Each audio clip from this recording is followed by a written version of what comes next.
Floyd and he was me, he would never have to fight again because that exhibition shit, as me being his little brother, hey, little bro, we finna do 10 rounds and we both gonna get 100+ million for it. Right. And we ain't never got to box again. Well, I already been getting these bets, but now it's time for you to get your just due. Right.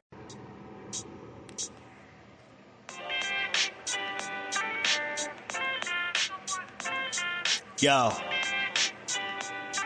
you know the deal. We back again.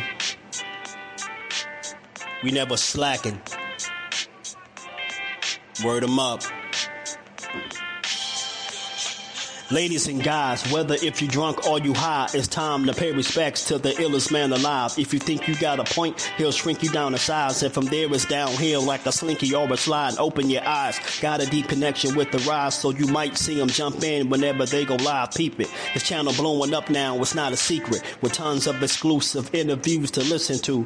Them other channels I hate, but yo, they missing clues. They start narratives, sip the goose and twist the truth. It don't take a rocket scientist to get the proof. Just click the live at 4 p.m. Eastern time. But when you chime in, make sure you keep it kind. But if cowards want to debate, then it's feasting time. My man Jusdu shine busy all the time. Grind 24/7, 365. Videos he might have 365. My rhyme's sick, they make you do a 365. You get a rich if you think you fit to survive. It's Jusdueboxing, time to click the live. Ain't no beginners, if you soft, you ain't down to ride. I crush you, respect too, it's Jusdu. He got the illest boxing show on the internet. The boy been a threat and he ain't even had dinner yet. Word 'em up. Yeah. You know what time it is.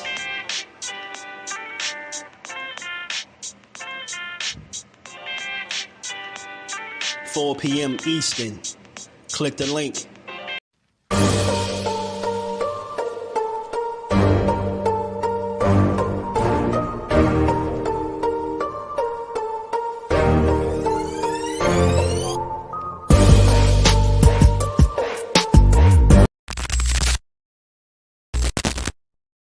It's time for another raffle brought to you by the JBT.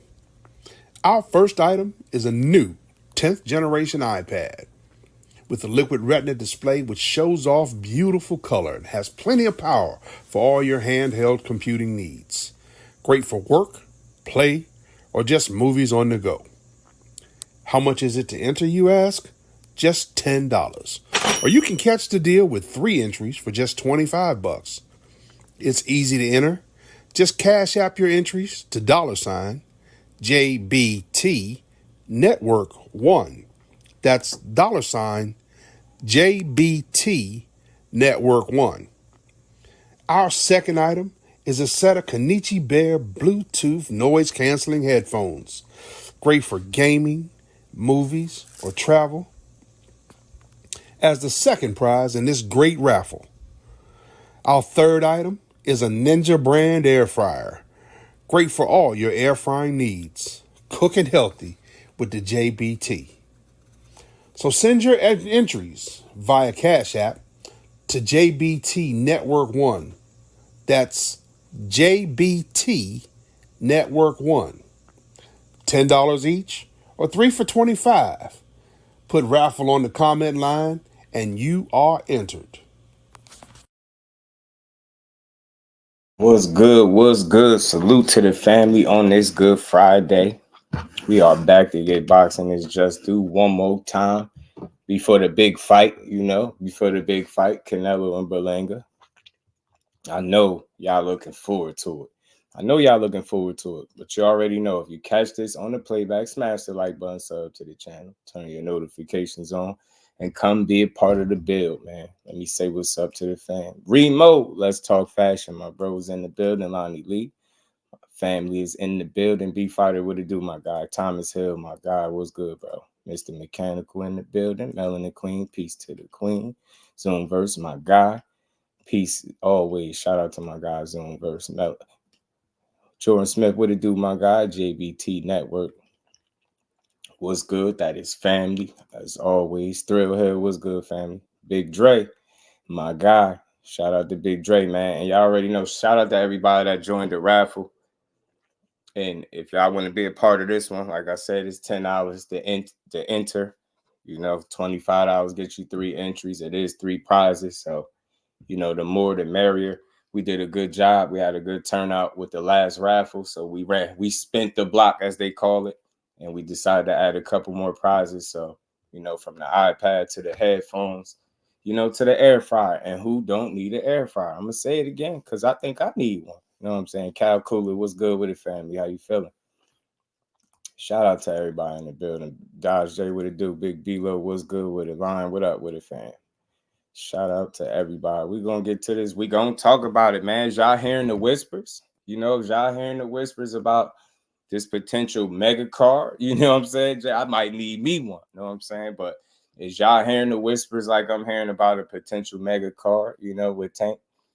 Possibly for December 14th. You know, nothing is confirmed at this point, but they get quite a few sources to, you know, this is being spoken on. So maybe that's a target date for them.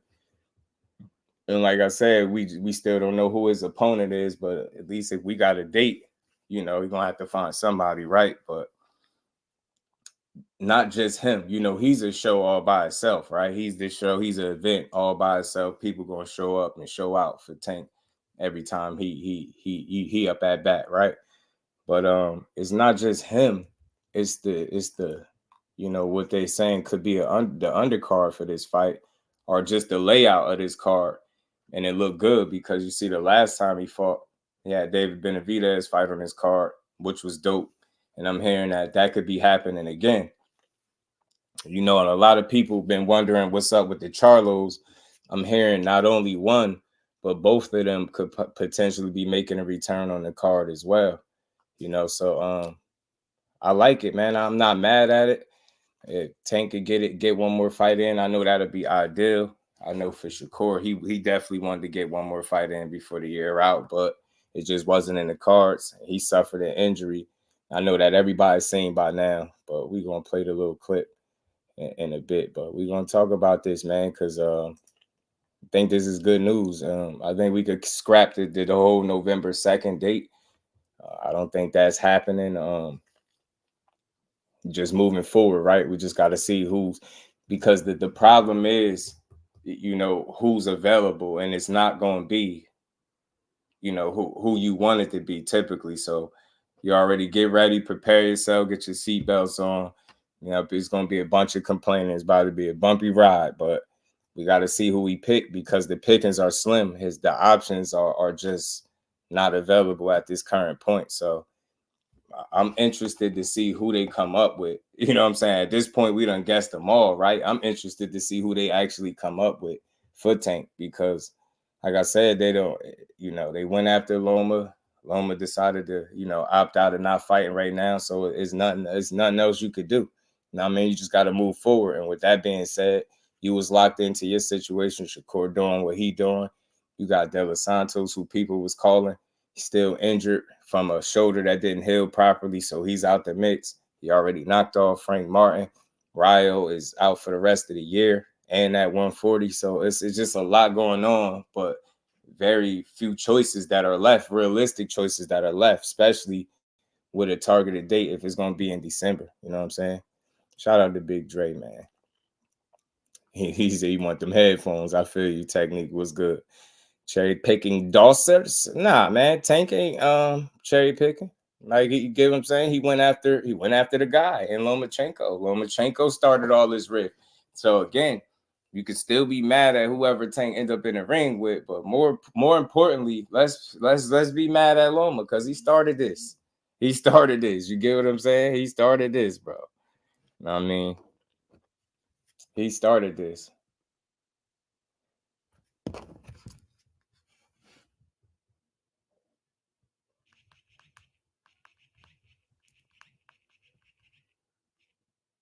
Give me a second, y'all.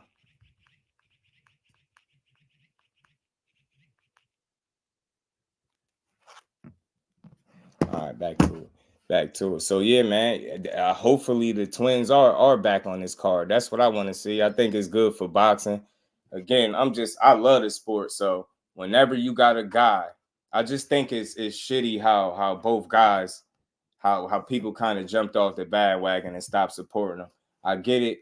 You know, people didn't like the way Charlo performed in his last fight, but if you're being realistic and you really understand boxing, you know it's a real good. It's a reason why he took that fight with Jamel. So coming off a layoff, injured hand, I mean, jumping 2 weight classes, you name it, like that was an uphill battle. So I get the whole he didn't try thing, but I just think he was out of his league. It was a lot to ask him to come out, jump off the couch and fight the king of the castle at 68, bro. You get what I'm saying? It just wasn't. It was a good financial move, but it just wasn't smart in terms of, you know, competition wise, right? Because you were just handicapped in almost every way. But with that being said, look at the amount of work that he put in before that. He literally ran through his division. He took a loss. He avenged the loss. He had a draw. He avenged the draw, both of which by knockout. So my thing is, listen, I can only speak for me. I love boxing. I ain't throwing that man away because he essentially looked like he sold out against Canelo. Look, I get it. But I know for damn sure if he was where he was supposed to be, which is 154 pounds, he would have never looked like that. So I'm going to just look at that as what it is. That's going to be the anomaly on his resume in terms of you will probably never see a performance like that again from Jamel Charlo. So I'm not throwing him away. And look, I know his big brother, you know, the older brother by a minute, he going through some things. You know, a lot of it may be self-inflicted, right? It might be self-inflicted, but I level with him as well because we humans and humans make mistakes. He been making mistakes. He been going through some things. It happens. It happens to the best of them. But at the end of the day, the body of work that he put in, yeah, he missing some big names on the resume. He needs some big fights, but he still put in a nice amount of work for me to not just throw him away. He ain't even took a loss yet. He's still undefeated. But like I said, his biggest battles came outside of the square circle. And a lot of people don't seem to level with him for that. But I'm different. I do. I'm a real when I rock with these dudes. Every time they're in the ring, they put on. You get what I'm saying? Losses is going to be part of the game. You know what I mean? Especially when you challenging yourself against the best. So with that being said, shout out to both Charlo brothers. I do hope that they both can find themselves on this card together. I think that'd be dope for their energy, for morale, you know, in terms of motivation, being motivating to each other. I think that's dope if they end up on the same card, especially with a Tank. And you got a David Benavidez on there as well. You got a David Benavidez on that card potentially as well. So, and he's rumored to possibly be fighting a Jesse Hart. So I don't know, man. I like what I'm hearing in the rumblings. I like this news. Because this tells me we got another good card coming up. You know what I mean? Jordan was good with it. Unifications are looking at certain 140 pounders. I'm telling you, right? Flawless Metallic, Dr. Marks. Shout out to the OG, man. Jamel versus Majamal, which avoided and shifted to Bud. I don't think that was ever a thing, though. You know what I'm saying? Not for Jamel, because he been out the mix. You know what I'm saying? I don't have much love for the Charlos. They don't fight enough. I mean, but you got to think, them not fighting, this just became a thing. Well, for Big Charlo, he been having some issues for the last few years in terms of staying in the ring. But Mel Charlo, outside of that injury, you know, he ain't really had no significant layoffs. So he fight often enough. You get what I'm saying? And that's what I say as fight fans, we gotta stick by fighters. We can't just throw them away. Like, think about it. This is what he do for a living. This is his job. This is where he make his money. You think he want to sit on the sideline and not be fighting? You get what I'm saying? For any fighter, that goes for any fighter, not just the Charlos. So I'm not mad at them just because they're not fighting as much as I would like to see. I understand things change, situations happen. And right now, you like I said, Big Charlo going through some things. So I could understand his absence from the ring because it seemed like some of the battles that he's fighting need to be fought outside of the square circle before he can get back in the gym and focus up. For Mel Charlo, you know, he just took the loss over Canelo. He's been out of the mix since, but I think he ain't been gone so long to the point where, you know, I say he don't fight like that, right? It's, you know, inactivity is real. You know what I'm saying? So we got to see. You got to wait and see. I want to see what these dudes look like coming back, especially Mel Charlo, because Despite what people think, he is the king of 54 until somebody dethrone him. Legit, until somebody actually beat him. He's still the man to me. Belts or no belts. Alan, what's good with it, fam? How you feeling? BJ33. Shout out to my guy. Shelton, what's good with it, fam?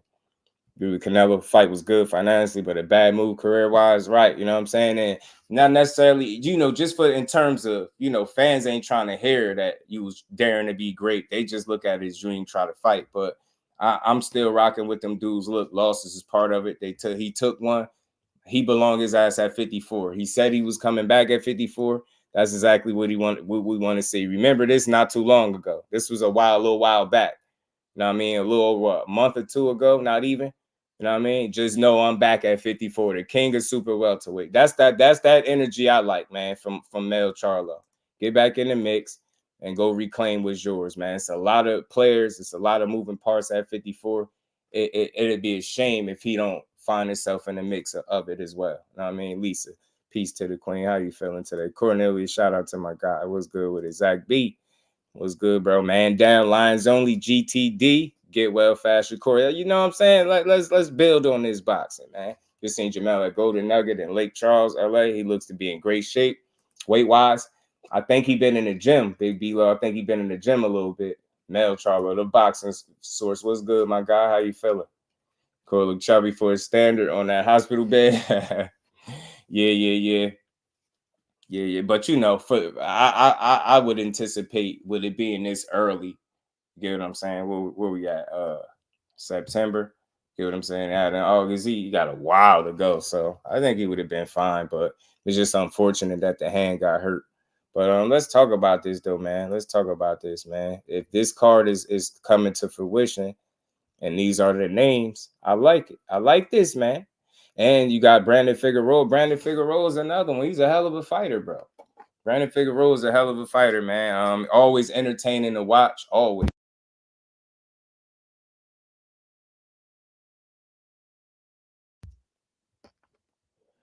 And it don't matter who he fighting. He come to fight. He don't play no games. He only know one way, and that's getting in your chest and making it a fight. The fight with him and Cool Boy was a classic, even though he lost. It was good action. Brandon Figueroa is always entertaining. He always throw a bunch of punches. He let his hands go. He got a good chin. Don't let the baby face fool you. I think this will be a good choice to put on a card, a pay-per-view card, because he's an action-packed fighter. He gonna keep the people awake. So if he opening up the card or they place him somewhere in the middle, it's gonna be a good idea because he gonna get you. He gonna give you a good fight. Brandon Figueroa can scrap and they don't know nothing else. So he's a damn good fighter, even better than his brother, in my opinion.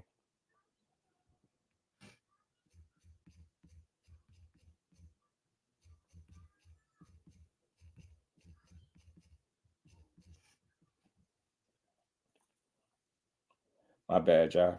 Smash that like button for your boys. So look, man, Brandon Figueroa would be a good addition. Like I said, I don't know who these guys' opponents are just yet, but just the layout in and of itself is good. You would guess that Benavidez would be in a co-main kind of a slot, which would be perfect for the card.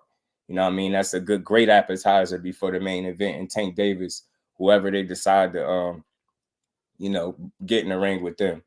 Then you got both of the Charlo brothers. Look, man, you can say what you want. Say what you want. These dudes could fight. Man, say what you want about these damn Charlo brothers, man. These dudes really that. I just don't understand boxing fans no more. We bad fans. Like you mean to tell me you could fight 30 plus wins. You get what I'm saying? Have over 30 wins and you take a bad loss and all of a sudden it's like, man, the Charlo brothers, they ain't that. What was it? Derek Chisora said they can't fight. Nah, man, you gotta put some respect on it. I don't know what brothers he was talking about. He must be talking about the Charlie brothers, because the Charlo brothers damn sure could fight. Show me a time outside of that Canelo fight. You show me them not being able to fight and holding their own. And Maul Charlo was undefeated. The disrespect is crazy, bro. Like, I get it.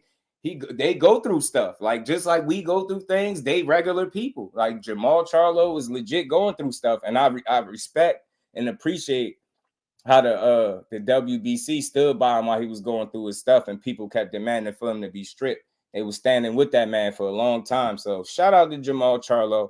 I swear I hope he find his way back into the ring. Boxing is better with the Charlo brothers, both active and both doing their things. And as for Mel Charlo, like I said, if he continues on his path that he was on, we already know to expect a good performance coming back, whoever he get in the ring with. Why do I say that?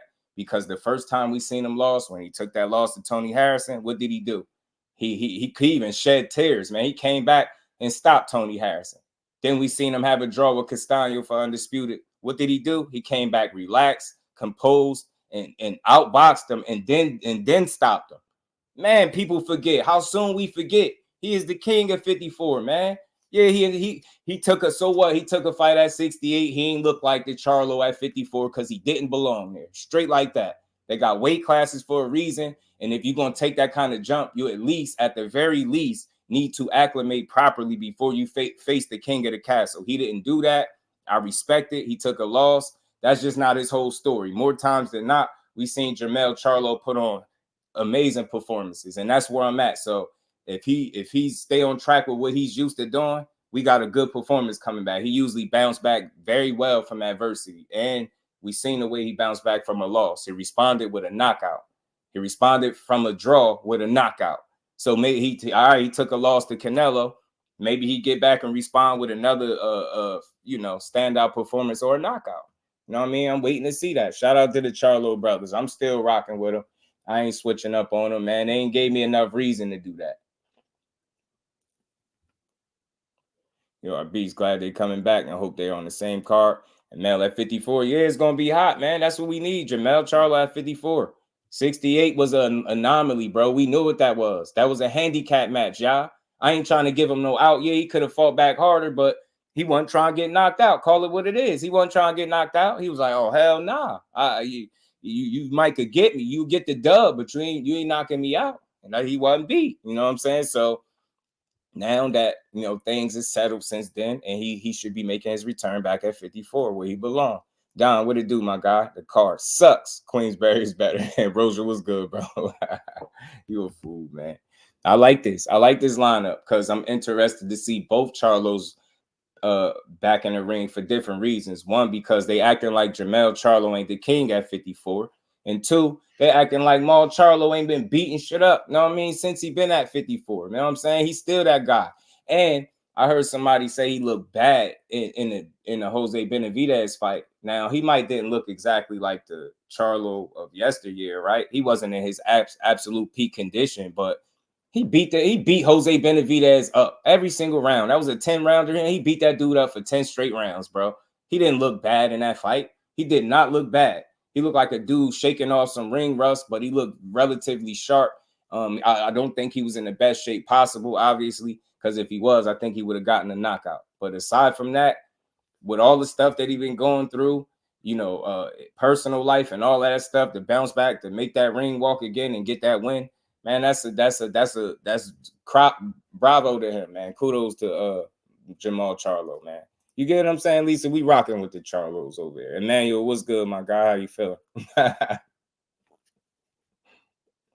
Roger, you stupid. I got used to you used to be getting me at first, bro. I used to fall for it, but I'm on to you. You know what I'm saying? You don't want to see no damn White and Chisora 3. You're a fool. But look, both Charlos on the same card is a win. I think they could feed off each other's energy, which could lead to good performances from not only one, but both of them. They got a lot to prove. They got to, situate their reputation, so to speak, again, right? They got to make people remember that they still them guys. And I respect them until somebody show me otherwise, right? Now, Charlo is that guy at 54 since the Canelo fight. You had some people on the come up. You got some more players at 54. Virgil Ortiz in the mix. You got the Tim Zoos of the world, Fundora. We're going to talk about this little cryptic post that Errol Spence put up on his IG. It's a lot going on in boxing, man. And if boxing delivers, man, we got some good fights coming up, man.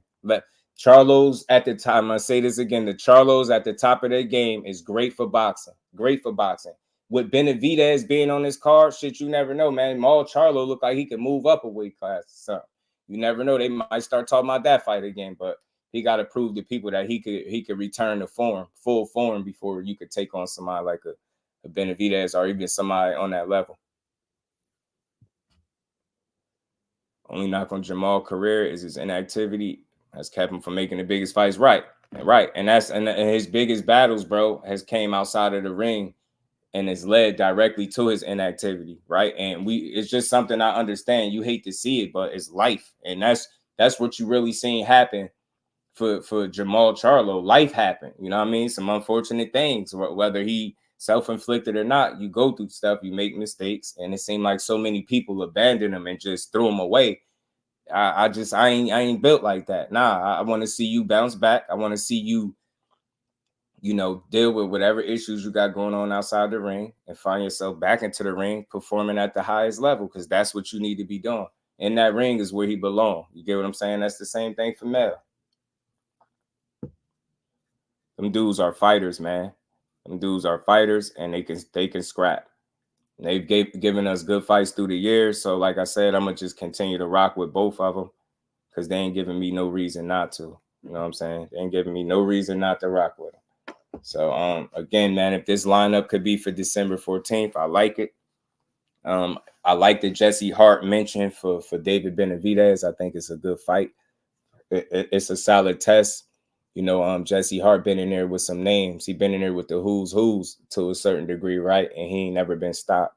So my question right off the bat going into a fight like that, could Benavidez be the first guy to stop Jesse Hart? Could he beat him first and foremost, but could he actually stop him? You know what I'm saying? Because that'd be a nice feather in his cap. I think that acquired some of the chatter, some of the noise from his first performance at 75, by the way, which I thought was a damn good performance for his first time out. But, boxing fans tend to complain. So I think the right kind of win over a guy like Jesse Hart would shut up some of the chatter for a bit. And furthermore, it would allow a fighter in Benavidez to become more acclimated to the weight, which would make him more dangerous, right? Especially if he's preparing and gearing up to potentially face the winner of Undisputed between Beterbiev and Bivol. He definitely want another fight in the process. So I hope so. You know what I'm saying? Regardless of who they fighting, seeing the 8 sides on these cards in one night is popcorn. You get what I'm saying? Worldwide art. Shout out to you, fam. You get what I'm saying? It's a solid card, and you got to understand they got to start somewhere. This is not a bad look. This is not, especially if you can get the twins on the same card because they've been out the ring for so long. So to see them kind of be able to have a situation where they could potentially motivate and feed off each other and shut up some of the naysayers and the doubters. I love that for them. That's a win for boxing. That's a win for them. You get what I'm saying? So I want to see that. Brandon Figueroa, like I said, that's an action fighter. That dude always come to scrap. Even in defeat, he's excited. You know what I'm saying? To watch. Right? He's entertaining, man. And he really brings it. So this is a fun card. You know what I'm saying? The question is just who all of these guys are going to fight to complement, the card as well. But either way, I see this being a successful event. I think they was on to something, putting Benavidez on Tank undercard, especially placing him in a co-main slot. I think that'd be good to put him there again. I think, like I said, Brandon Figueroa being an action fighter, I think people will be entertained and wanting to see him as well. Then you got both Charlos, for better or for worse. People gonna want to see them, whether they rooting on a downfall or they want to see if they still got it. So I think this would be a perfect time for both of them to kind of get back on the ground in terms of, hit the ground running with boxing again, because that's what they need to do. They've been out the mix. It's been quiet. You get what I'm saying? People act like these dudes ain't never did nothing in boxing, but just talk. And I just don't see it that way. Like I said, Jermell Charlo was a whole damn undisputed champion at 154, a very competitive, pretty deep division. And now it's gotten even deeper since his last fight with Canelo. So I just want to see what he got for us, man. I think he could bounce back. It ain't over for Jermell Charlo. Like bro say, he seen him recently, say he looked like he was in good shape weight-wise. So I want to see him back, man. I want to see him back. Breaking news, McCombie by 8th round KO. Plant getting smoked. You think so? I think Plant about to beat Trevor ass, bro. He about to punch the damn mustache off his lip. That man got he looked like Joe Dirt, bro. Caleb Plant fighting Joe Dirt, he about to smoke his ass. Like a pack of cools, too. You know what I'm saying? But yeah, this is a good card, y'all. This is definitely a good card. I would be looking forward to seeing it. Like I said, no complaints from me. I don't see nothing wrong with it. You know what I'm saying? I don't see nothing wrong with it. I'm not about to sit up here and complain about Tank and who he fighting. Like I said, y'all know the story. He went after the guy. That guy did what he did. Now Tank is left to have to do what he got to do as a fighter to stay active, to kind of, you know, get another fight in before the end of the year and just keep it moving. I mean, Ace, what's good, family? How you feeling? That's why I like McCumbie. Hillbilly fight. Shadow Band, what's good with it? Yo, Caleb about to beat his ass, though, man. I like Caleb, man. I like his energy, like how he been talking. You know what I mean? He letting y'all know, man, he coming to smoke something, man. He gonna show buddy, man. I don't know if he gonna stop this guy, but I think he gonna definitely give him a lesson. You know what I mean? I had put up a little short a minute ago.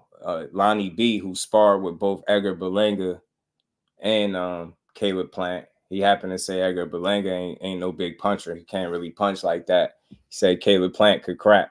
So he said Caleb Plant is cracking more than Edgar Berlanga. So take that, you know, as a little footnote. You know what I mean? Just a little fun fact. You know what I mean? Lonnie B, who's a pretty tough fighter and a good fighter, underrated, a little slept on. He said Caleb is cracking more than Edgar Berlanga. So let's see how if both got fight Saturday, let's see how they play out. Teach, what's good, my guy? How you feeling? They convinced me to bet the house on Berlanga, but Berlanga for the win. You want me?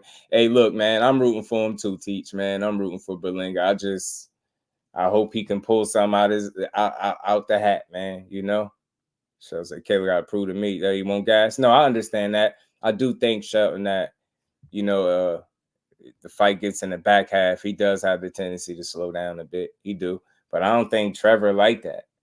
I don't think he like that. I think the levels are different, and I think we're going to see it early, right? Unless this dude surprised me, I don't think so. Like, right? He been in there with Benavidez, Canelo. He got a lot of experience, bro. Caleb Plant is really underrated, bro. That man could fight. He really could fight. He really became like one of my favorite fighters to watch. I'm excited to see him fight. Cool boy back. It's gonna be a good night, man. I'm gonna try to enjoy that the best way I can. Plant Hayard and Berlanga doesn't say much, but it is when you think about it, when one guy is looked at as, you know, some people will try to dare to say pillow fisted, right?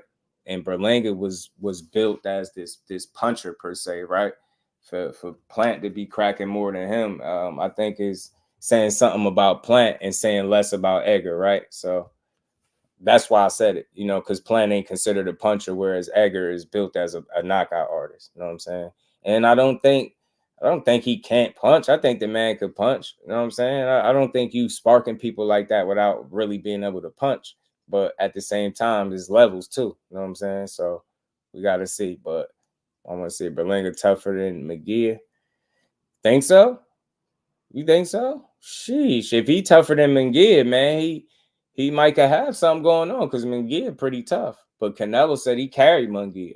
Even if Plant gases, McCumbie can't do shit. Yeah, I don't see it. I don't see Joe Dirt beating my guy Sweet Hands. I don't see it. You know what I mean? Sweet Hands about to go to work. You know what I mean? A lot of people here are, except the night they fight Canelo.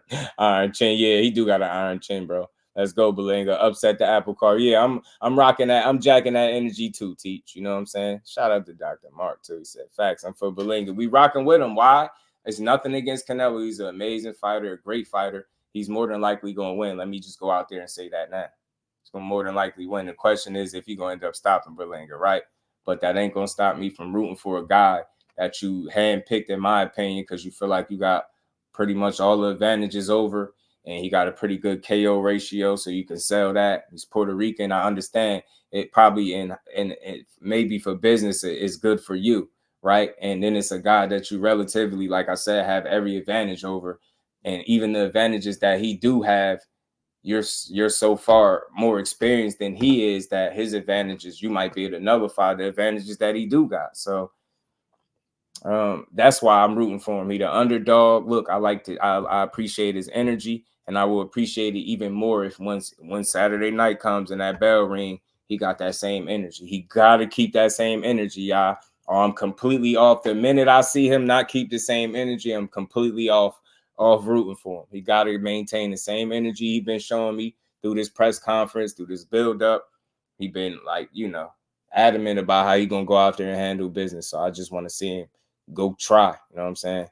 However, I also saw him gas and give up 7 straight rounds. Right.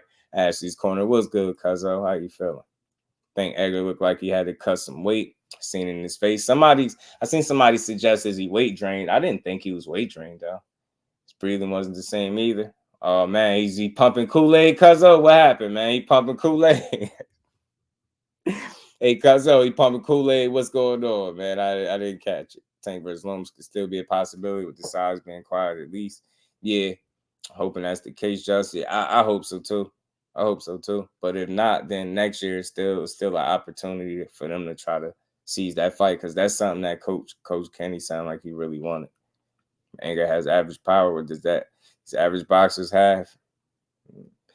Probably less than that. I think Edgar can punch. You know what I mean? Kyle Cooley, my guy, he said Berlanga got a chance. He got the best overbiting box. You stupid, bro. He better not bite Canelo, bro. Don't he bite Nello, all bets are off, bro. He bite Nello might sleep him, bro. Ray Davis, my guy, what's good with it, fam? Hopefully Edgar improved in his camp, though. I'm hoping. I'm not saying he drained his face for skinny, though. Nah, I'm with you, cuz I was about to say I wanted to make sure I wasn't missing nothing, cuz that's all. He looked like he was pumping Kool-Aid, you know what I mean? But he just got to go out there and have the best fight of his life. Card stack Tank opponent, probably trash. I just don't know what to make of Tank's opponent, right? I can't be mad at it, though. Like, do y'all feel me? If you see a guy go after, somebody that they say he could have fought years ago and he's willing to put that to bed now, who's a current champion, who's the best available realistic guy that he could have went after, and that guy turns him away and then he ends up with something else. You get what I'm saying? How could I be mad at Tank when I know what he tried to do, when I know what his team tried to do? I know who they were shooting for. So, and I know who's not available. And then the pickings are just so slim. It's like, what can he do? Really? You know what I mean? Or Breezy, my guy, So I get it. You know what I mean? I think what I do think about the opponent, right? I don't think whoever it is, I don't think they'll be trash, but I just think it's going to be somebody that we probably didn't anticipate. We didn't have it in our minds, and it's going to leave room for people to complain. But he got to do what he got to do, bro. Like, you know what I'm saying? He got to, it's nothing he can do differently. He can't. Those guys that you want to see him in there with the most probably not even available. So there's literally nothing he or his team can do about it right now. What they have to do is find essentially a plan B or a plan C and just move on. Be whoever asks, and then continue to chase those names, That's where I'm at with it, right? That's just thinking logically. He has to select the best guy available, and as long as he does that, what could I do? What could I say? How could I complain, right? Think about it. He went from the best guy available being in Lomachenko, right? That was a realistic option. And then if that doesn't happen and he goes for the next best option outside of him, I'm not tripping. You know what I'm saying? I wouldn't even be tripping about that, Big B-Lo, because it's a unification. We got to stop trashing these fights. People say, oh, he ain't never unified. As soon as he chased a unification, Loma stalled him out. You know what I'm saying? So, yeah, Tank Baranchik wouldn't be a bad fight, but the question is Bob ready to sacrifice that belt? Because he already don't got the WBC core went out the door on him. He already know that belt coming with Tank. There's no scenario where Dennis Baranchik beats Tank Davis. He gonna sleep his ass.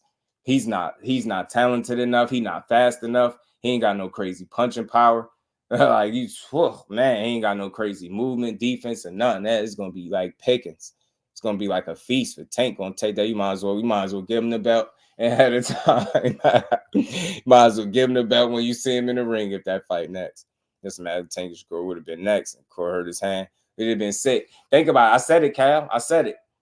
If the next fight was scheduled to be Shakur and Tank, and that situation happened with his hand, 100% they would have said he did it on purpose because he didn't want to fight. They already doing it with this one. I don't understand how you question a whole surgery. The man had surgery on his hand. People still like, yo, the injury real? Like, what is it fake? Like, what? Why y'all think that? Nobody trying to miss out on bags to be hurt on purpose, like or you know, fake hurt.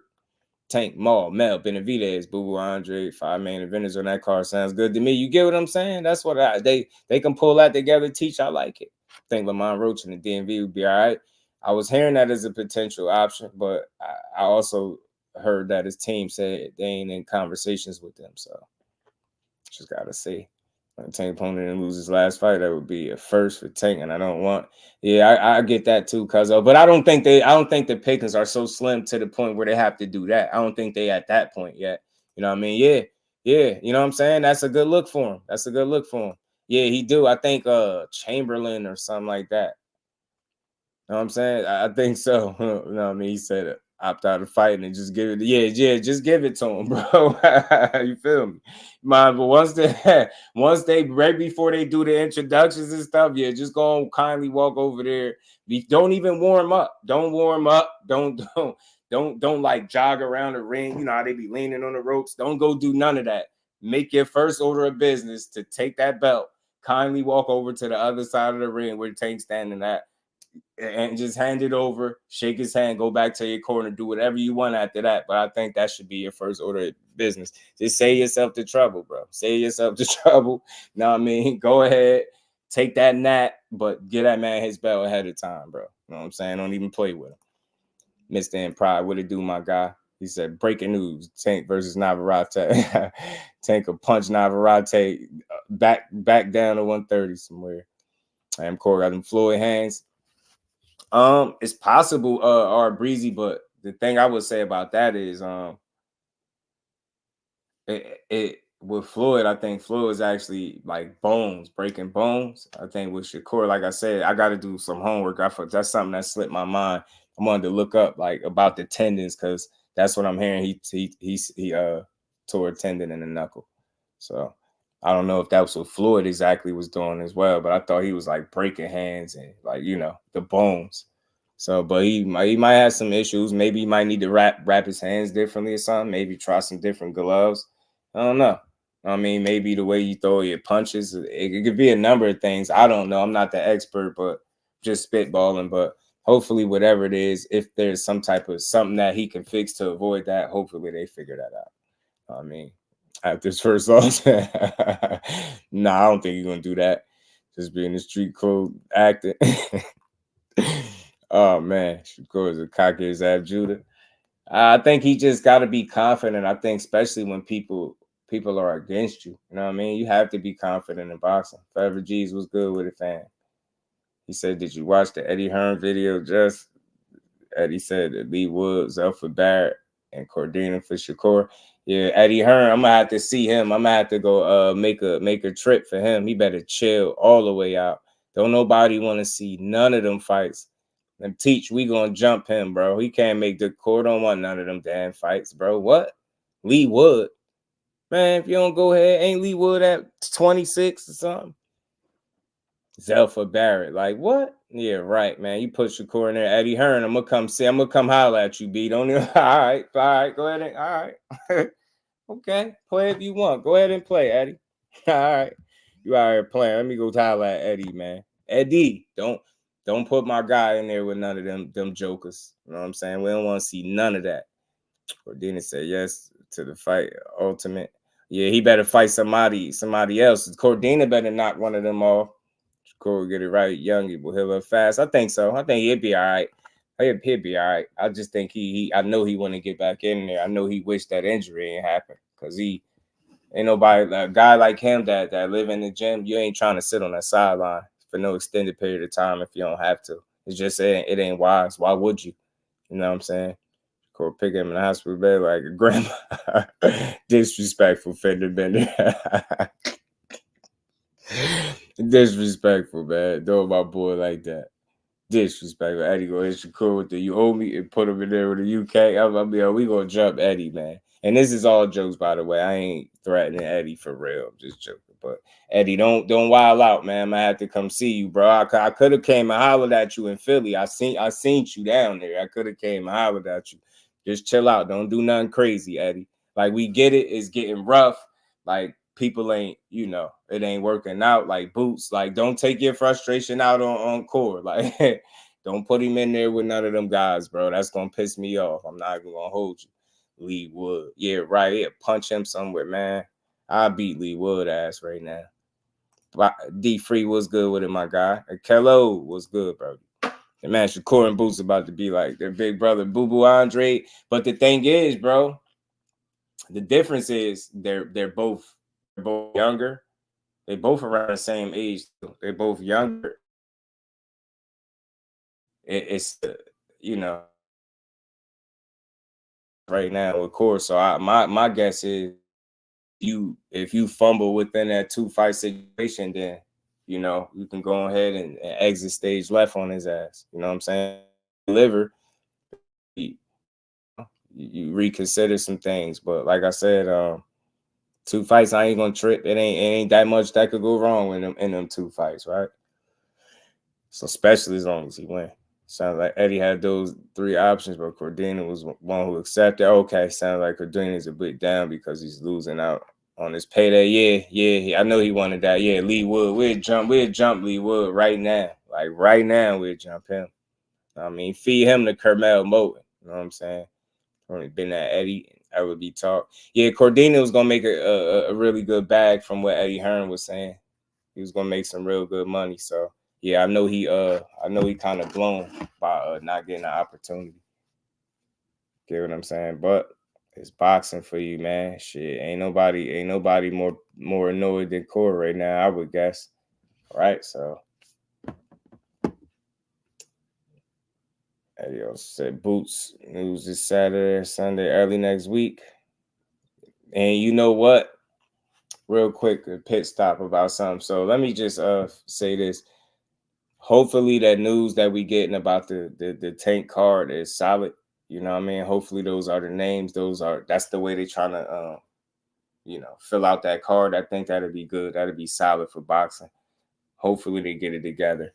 Let's see the Charlo's back. Let's see Brandon Figueroa. Let's see David Benavidez back as a co-main on the tank card. Give me that any day of the week.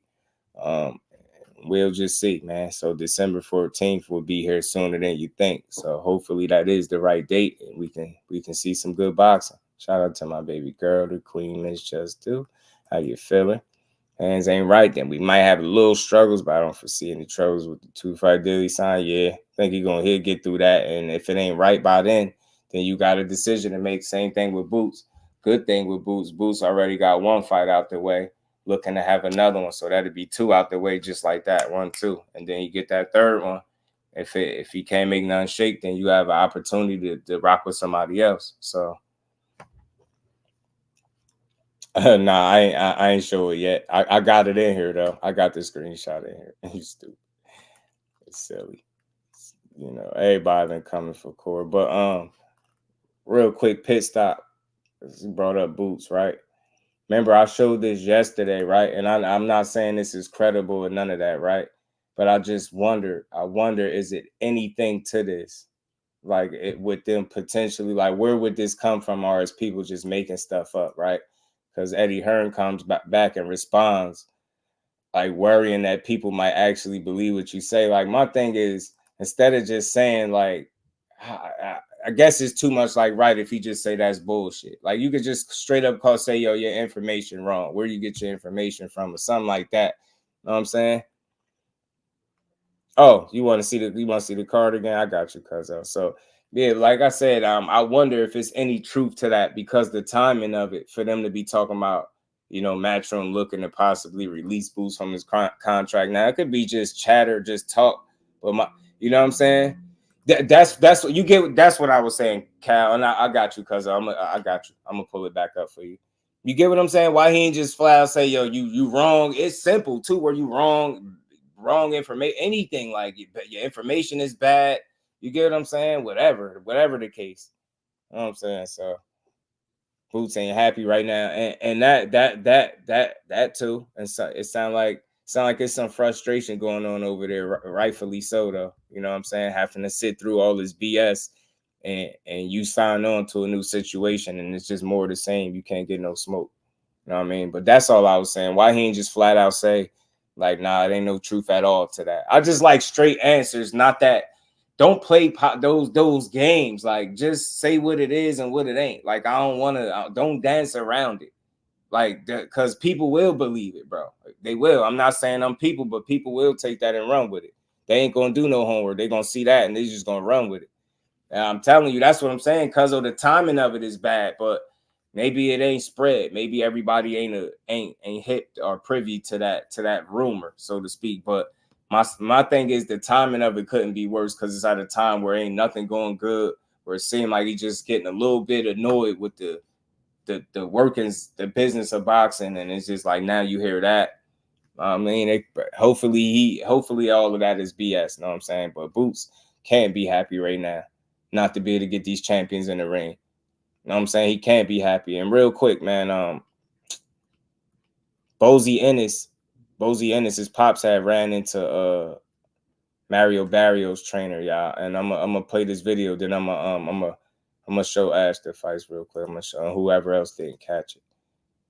He can't get the fights. He's gonna be pissed off. But this was Boots talking to Mario Barrios' trainer. James for the untouchable, true school sports.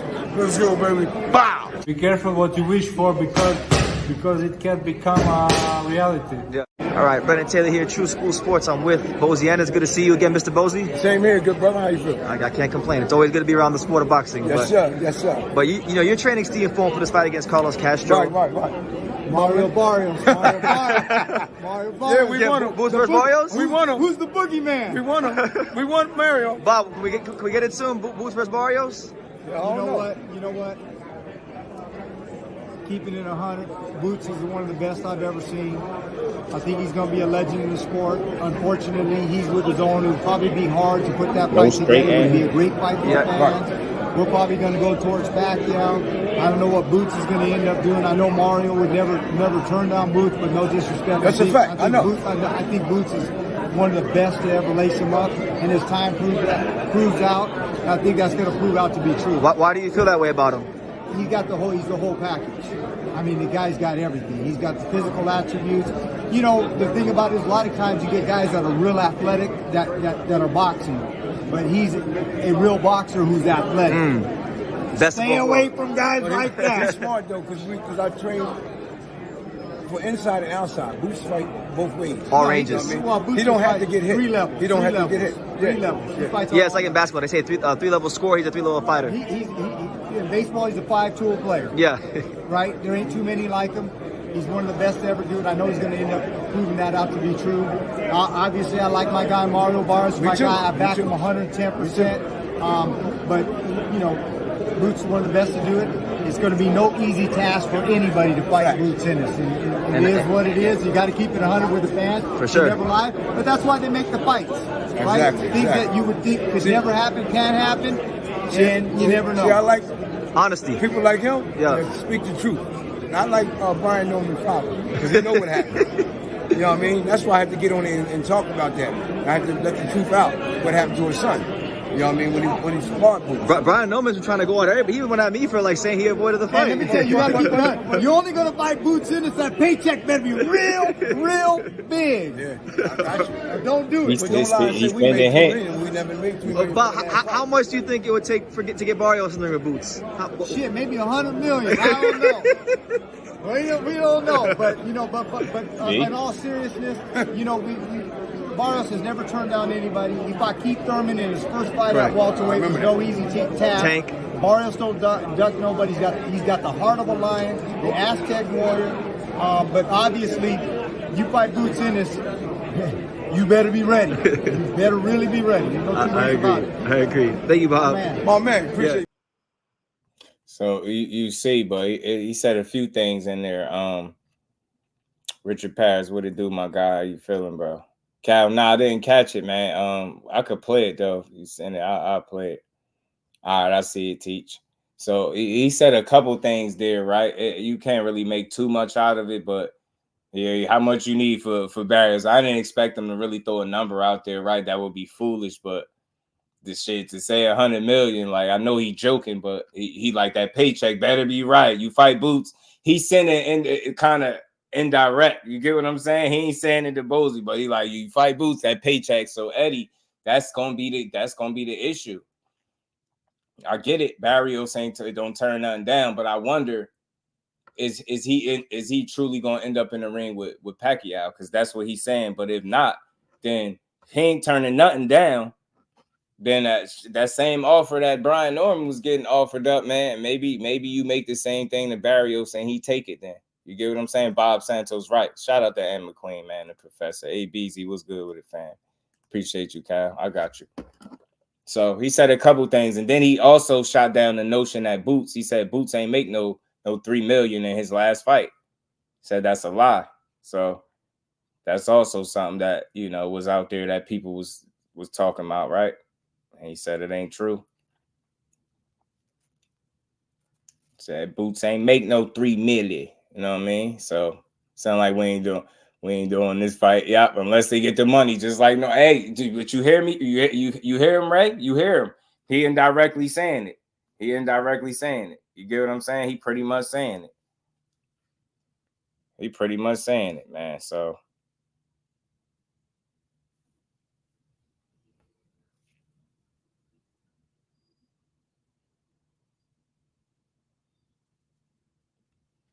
give me a second. I got y'all. And then I'm gonna get to the link Kyle just sent. Man, honestly, I would want $1 million after all taxes and fees after fighting Boots Ennis. Hey, that's pretty much what he was saying in the end, Cuzzo, and they still said he was ducking. He really just wanted his son to clear $1 million after fighting him. And people made it seem like he was asking for too much. I just don't think that was crazy. To me, it wasn't. But again, it ain't my money to spend, so I get it. Take away from Norman Boots situations, the size of the street matter. Yeah, the additional promoter fee with them numbers, absolutely. Didn't ever get non-GCAD to get beat up by Ryan. I never knew what he got. I never knew what they got for real. Boots gonna whoop your ass. That's why they want their retirement. And you gotta think $1 million. I don't think it's a retirement check, but I think they want to be well compensated because they feel like he's a dangerous fighter, right? You know what I'm saying? So let's play this though. This is what Teach sent me. In the US. Where will that land? Arizona again, likely? Or I think it could be on the East Coast. Eddie, moving on as well, there's been a tweet today from According to Boxing that says Boots Ennis is being released. Now, it's actually grew. I don't even know if you've seen it, but it's grown from that tweet that a lot of people are now suspecting that Boots is actually going to leave Matchroom. Can you put it right or wrong? What's the situation? I mean, just seen your tweet back. Just the most bizarre world that we live in, right? Like, number one, whatever you read on Twitter, there's a very good chance that 70% of it, maybe 80% of it, is complete bollocks. The fact that you are asking me this, and I have been asked by 6 or 7 media outlets if this is the case, from some According to Boxing geezer. He called him a geezer. People actually think it's true. We have signed one of the best talents Eddie, in US boxing, bro. in Boots. I couldn't be prouder to represent him. We've just knocked in 15,000 crowd in Philadelphia, right? On what planet would we be releasing Boots Ennis from his contract? I mean, never, not in a million years. I think it was more they were suggesting that Boots was wanting to be released, not that you had actually released. I know that tweet. That's not actually what they meant from the tweet. It said Matchroom are looking to release Boots Ennis. No. I mean, we've got a great relationship with Boots and Bozy. We definitely aren't going to be releasing him. His next fight will be in November. Dude. And it will be announced as early as Saturday, but probably early next week. Where's he going to land? That is a Philadelphia again, because obviously there's a big appetite for it. For me, we got this Judasian fight, which is a rematch. Wasn't one that we anticipated, but we see the future at 147 pounds, and we want to make sure that he can get those unifications. Now, there's no guarantee that Norman, and Stanionis and Barrios will fight Boots, but I'd like to have a run at it. And there's no tearing rush weight-wise for him to move to 54. But that is under consideration as well. So watch this space. We're all talking, but we are definitely not releasing Boots from his contract. We hope we represent Boots for the rest of his career. I spoke to Bozy today, and he said that they would not really want to go to Germany because he thinks Same thing will happen again. He'll dance around the ring and you could get robbed in Germany. Is that your idea of it as well? Would you not like him to go to Germany for a fight? I think that, you know, we want to continue the success that we've had in Philadelphia. So we'll have to see. We're speaking to Chudazian's team as well. We'll have to see what's next. I don't know if you've seen it, but there's an IFL video came out today of O'Hara Davies. He was that's it for that. Shout out to you, Teach. Appreciate you, bro. Shout out to you. So he answered that, man. I appreciate that answer. He shot it down. Straight up said, look, we'll look to represent Boots for the rest of his career. That's what I like to hear. That's what I like to hear, Eddie. That's what I like to hear. All right, now I got you, my God. Okay, cool with it. Okay, now this is Bozy. This is Bozy Ennis. Shout out to Cal Cooler. This is Bozy Ennis. Warns Brian Norman. See him running mouth. Tells all negotiation mixed mistake. And Jerron move. Okay, let's talk. Let's hear it. Let's hear it. Y'all hit that like button for me, man. Let's keep rocking, man, on this Good Friday. It's Kevin Garcia, a.k.a. the Puerto Rican Kid KG. This is Fight Hype. Bozy, we're going to get right to it. I know you got somewhere to be. Okay, no, that's somebody else. Okay, there we go. Bozy, let's talk about it. You know, there's been talk. Brian Norman versus your son. Supposedly, from what Eddie says, there was an offer of like $1.75 million or something like that. He's saying it was supposed to get double somewhere else. What are your thoughts about all that? Well, you're supposed to get double somewhere else. Now you're fighting on an undercard of Keyshawn Day. How much you getting for that? 250,000 or 300,000? Why would you not take the D1, my God, appreciate you putting that credit in the chat, my bro. 705,000, something like 50,000, something like that. Yeah. And now they upped it. I heard it was 1.5 million. Then up there they took it up to 1.7. So what that's telling you, that means you don't really want to fight. And you say you have to pay this guy 20%. You have to pay this guy, right? So now you fight on undercard, you still got to pay the same people. So what makes sense? The bigger money or the little bit of money? Mm-hmm. No, the bigger pot for sure. Yeah, but you know, this is a boxing game, man. You know, I don't do all the talking like his father do, but his father know the truth when they boxed and what happened. You know what I mean? You know, I don't like to talk about it because I like the kid too. I like the father at one time too, but I told him he run his mouth too much. You know what I mean? Bozy ain't with it. Game, man. So he told you run his mouth too much. Don't start disrespecting me, you know, because I don't like that. Yeah, y'all had a good relationship. I know, yeah. You know what I mean? You know, they came up. We wanted some work, you know what I mean? Reason why they came, though, because I asked Cameron Duncan that we needed some opponents to spar. It was hard to get sparred. And that's what he did. He told me about Brian, and Brian came up. And I explained it to him. Papa needs four from him, and four from him. He said, oh, no, we can do more than that. Like that. I said, all I want four, though. But I said, all right, we got in there. We just broke it down 3 to 4 rounds, broke it down. I had to make him do the rest of the round. Is there anything you think that gave him confidence from them sparring sessions where he's talking about he can fight Boots or he sees himself beating Boots? All I think is that they wanted to be out and be noticed, man.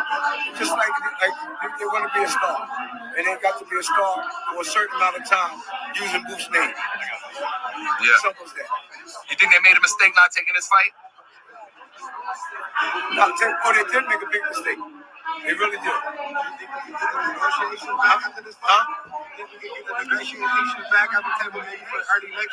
I don't know. It's up to them what they want to do. You know what I mean? But like I said, he should have took the fight. And he would have made more money. You know what I mean? You know, and you think you can beat Boots, you should have took the fight. So evidently that's telling you they don't want no parts of Boots, man. And it's not to know what's going to happen if you do fight Boots. Yeah. I know Boots is a bigger name, but let's just say, would you guys be willing to go to maybe Atlanta? Man, we'll fight anywhere. Remember, we got the title, and he got the title. We'll fight anywhere. You know what I mean? Doesn't make no difference where. You know what I mean? The only thing I don't like going over to Germany or way over, you know, some country like that. But anywhere. Yeah. Oh, yeah. We'll fight in Atlanta. We'll fight anywhere. Any validity to the rumors or the talk online, at least, about Boots moving up because he can't Appreciate you, Kyle. Appreciate you. Well, we ain't really talking about that right now because we don't know what's going on. So we straighten it. a few situations out. All right, real quick, Bozy. This weekend we got Berlanga, Canelo. What's your thoughts? Prediction? I think that's a good fight, like I was telling you before. That's like a 50-50 fight. But Berlanga has to box and time up, and box and time up. I don't think Berlanga made a trade with him. You know what I mean? You know what I mean? And then if I had to bet my money, though, I had to put the money on Canelo. There you go. Yeah. And then obviously we got to ask you. That's what I would do. That's what I would do. Because you're here with Scooter. Yeah. How's Scooter's fight gonna go? This is comeback fight. Shout out to Bozy, man. Shout out to Bozy. Appreciate my guy Cal Cool sending that to me. So yeah, that's smart. He don't really want to speak about 54 right now. They don't truly know what's going on. You heard what Eddie had to say about the Karen fight. He said he's trying to talk to their team. Sound like he's trying to convince them not to have the fight in Germany, but I don't see why they would budge off that if they won a purse bid and they got the opportunity to do it. They definitely should do it. It would be stupid for them to forfeit that. So, man, we could very well be seeing Boots in Germany fighting a damn guy that survived the first time. So, it is what it is. Shout out to my brother D1, man. And we ain't never got a box again. Well, Right. well. I already been getting these bets, but now it's time for you to get your just due.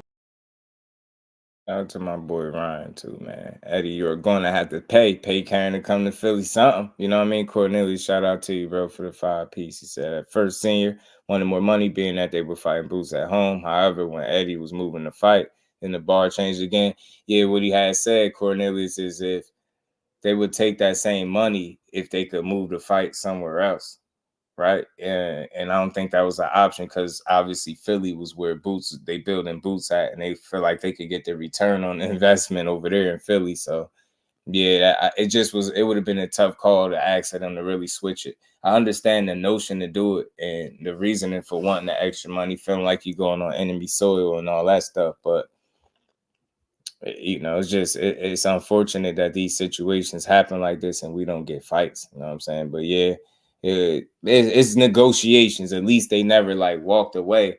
And my thing was, if they truly was like pricing themselves out, then I think Eddie would have said that from the rip. I think they were negotiating. You get what I'm saying? And it looked like they just really. And we ain't never got a box again. Well, right. well. I already been getting these bets, but now it's time for you to get your just due. Bozy came out the belt like Pootie Tang. Yeah, I shout out to Bozy Ennis, man. I like him. I like Bozy, man. Brian on the scene wanted to clear $2 million. Yeah, what he was saying though, what I heard him say though, is he wanted his son to clear $1 million after taxes. 1.2 or something. I heard him had said, I think at the most, but just really $1 million is what he sounded like he really wanted. You know what I mean? But they said they was willing to take 50-50 too, or something like that. Man, that's weird, man. Karen people definitely coming off that. Nope. Chance if you get work more movement, it could have been a different fight. Yeah, I think Boots knocks him out this time. But yeah, I hope so. I hope he do too, D1619 Cali Factor. My guy, what's good with it, fam? Think versus Brian Benavidez versus Hart fights happening December 14th. I think Frank versus Pitbull should be on that card as well. That'd be a good fight. Milan was good with it, fam. Crazy to think Boots could have been on this super card. Yeah, Bozy, no nonsense. Dre in the building. What's good, How you feeling? Hey, man, text a friend and tell them the voice is live. Yeah, man, y'all smashed the like button. We gonna keep rocking. So that was interesting. That was interesting for sure. I like Bozy. He straight to the point, and you know, he had his stance. He feel like they didn't really want that fight because of the money they was asking for. I could understand that notion. I just think if they really would have got that money, the fight would have happened. I do think that, but I can't tell you that somebody was supposed to give up more than what they was willing to give up, right? That's what negotiations is, and you get what you negotiate, right? So that's just, it's one of them things, but not for nothing, y'all. Not for nothing. Just to be consistent and not to rehash this whole situation, just to, you know, put a cap on it, even though it all signs look, you know, point to Brian Norman and them not taking the offer. Remember, it was other offers supposed to be sent out to other champions as well. That's something that Buddy didn't bring up in this interview. I would have loved for him to speak on that because they said they sent them to everybody. But Stan Jonas said money was laughable. You got Charles Conwell and his coach saying that offer was crazy. You know what I'm saying? And you got them Barrios talking about they fighting Pacquiao or something. So I think at the end of the day, man, it'll be interesting to see if they can negotiate a fight with Barrios, because he you know, his guy kept saying, Bob Santos kept saying he never turned nothing down, X, Y, and Z. That's cool, but what happened to that offer if y'all got one? You get what I'm saying? Cat Sports was good with it, bro. You know, was good with it. Forever negotiation tactic. I hear it on both sides, right? I get it. I just feel like it's deeper than that when there's money involved, right? Because now we have to separate. Is it the fighter that's making the bogus demands, or is it his team fumbling the situation, right?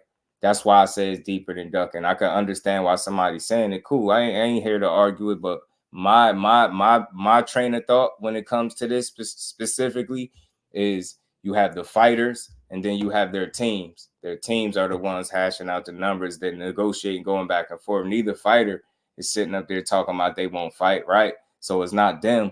So I also could just look at it as the team just blew an opportunity to get this man a bag and a unification opportunity, right? That's why for me, I don't say duck, and because I didn't hear no weird energy switching up from either fighters or either guy coming out and talking about the numbers, right? It was their teams respectfully doing it. So I don't necessarily blame the fighters per se, but you could probably place the blame on management and so on and so forth and say, yo, y'all missed the opportunity. Maybe you overplayed your hand, priced yourself out, any of those things, right?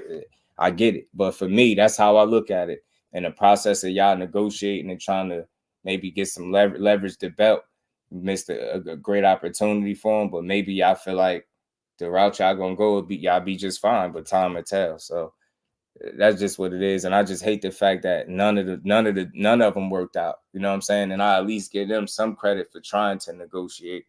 I think it's bigger than trying to get buzz off somebody's name. And the reason I say that is because they already had a date lined up, and I'm pretty sure Eddie and them knew that too, but they still sent them an offer. So you get what I'm trying to say? They just happened to entertain it because it would have been a better fight, which made perfect sense. So that's how I look at that. That's just how I look at it. You know what I mean? They might have fumbled a situation for their guy. You know what I'm saying? And it, unfortunately, it's a reflection of the fighter, and you're going to have people say that he ducked, right? But I don't see it quite that simple. You know what I'm saying? But I listen, I get anybody saying duck. I ain't tripping. It is what it is. Always trying to reason with this. They're looking for an interview. Already, say it's little. So I get it, bro. I get it on both sides. Shout out to my guy D-Way. Banks was good, Brody. How you feeling? But man, let's keep going, So hold on, real quick, just to run through this card real quick, just in case because Cuzzo says she didn't see all the names. Give me a second. Real quick, yeah, we don't know the opponents of none of these guys, but this was being rumored for December 14th. Like I said, both Charlo's been out the ring. I want to see both of them for different reasons. Obviously, Mel, he had a bad showing against Canelo, but he still was the king at 54. He said he was coming back to reclaim what was his. I want to see that. Maul Charlo, his biggest battles, like I said, is outside the ring, so he's still undefeated. He was a champion for a damn long time. You get what I'm saying? And I want to see if he's able to return to form and bounce back. If you get both Charlos at the top of their game focus, that's great for boxing. I would love to see them kind of feed off each other and motivate each other on this card to do well. You get what I'm saying? That's twins, and get back to doing what they're doing. You know what I'm saying? Brandon Figueroa, especially if he an opener of this card or something like that, or somewhere second or third, that's good because he an entertaining guy, scrappy, always come to fight. Don't matter who you put him in there with, the job is going to be the same. He coming in there to fight. It's plain and simple.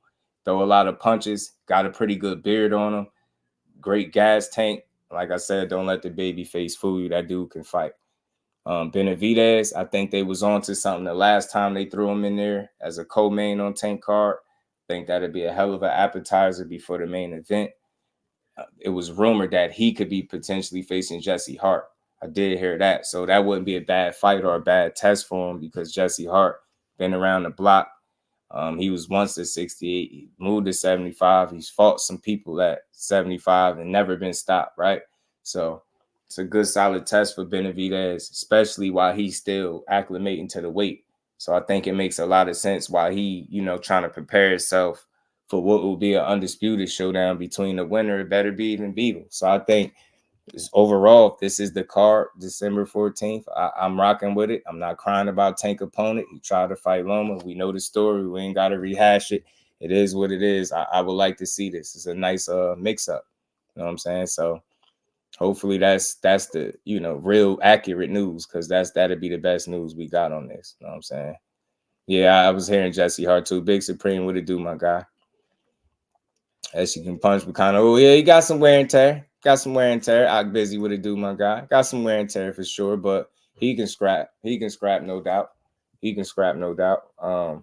And he's experienced, right? And he's never been stopped. So you got some challenges right there in and of itself for Benavidez. Like I said, he's still adjusting to the weight class whereas Jesse Hart, he's been there establishing himself for a while, right? So it should be a good test for him. A good, you know what I mean?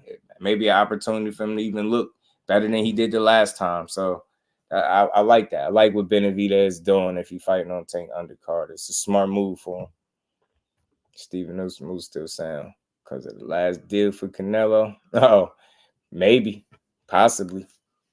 But like I said, y'all, that's this a good card if they can put it together.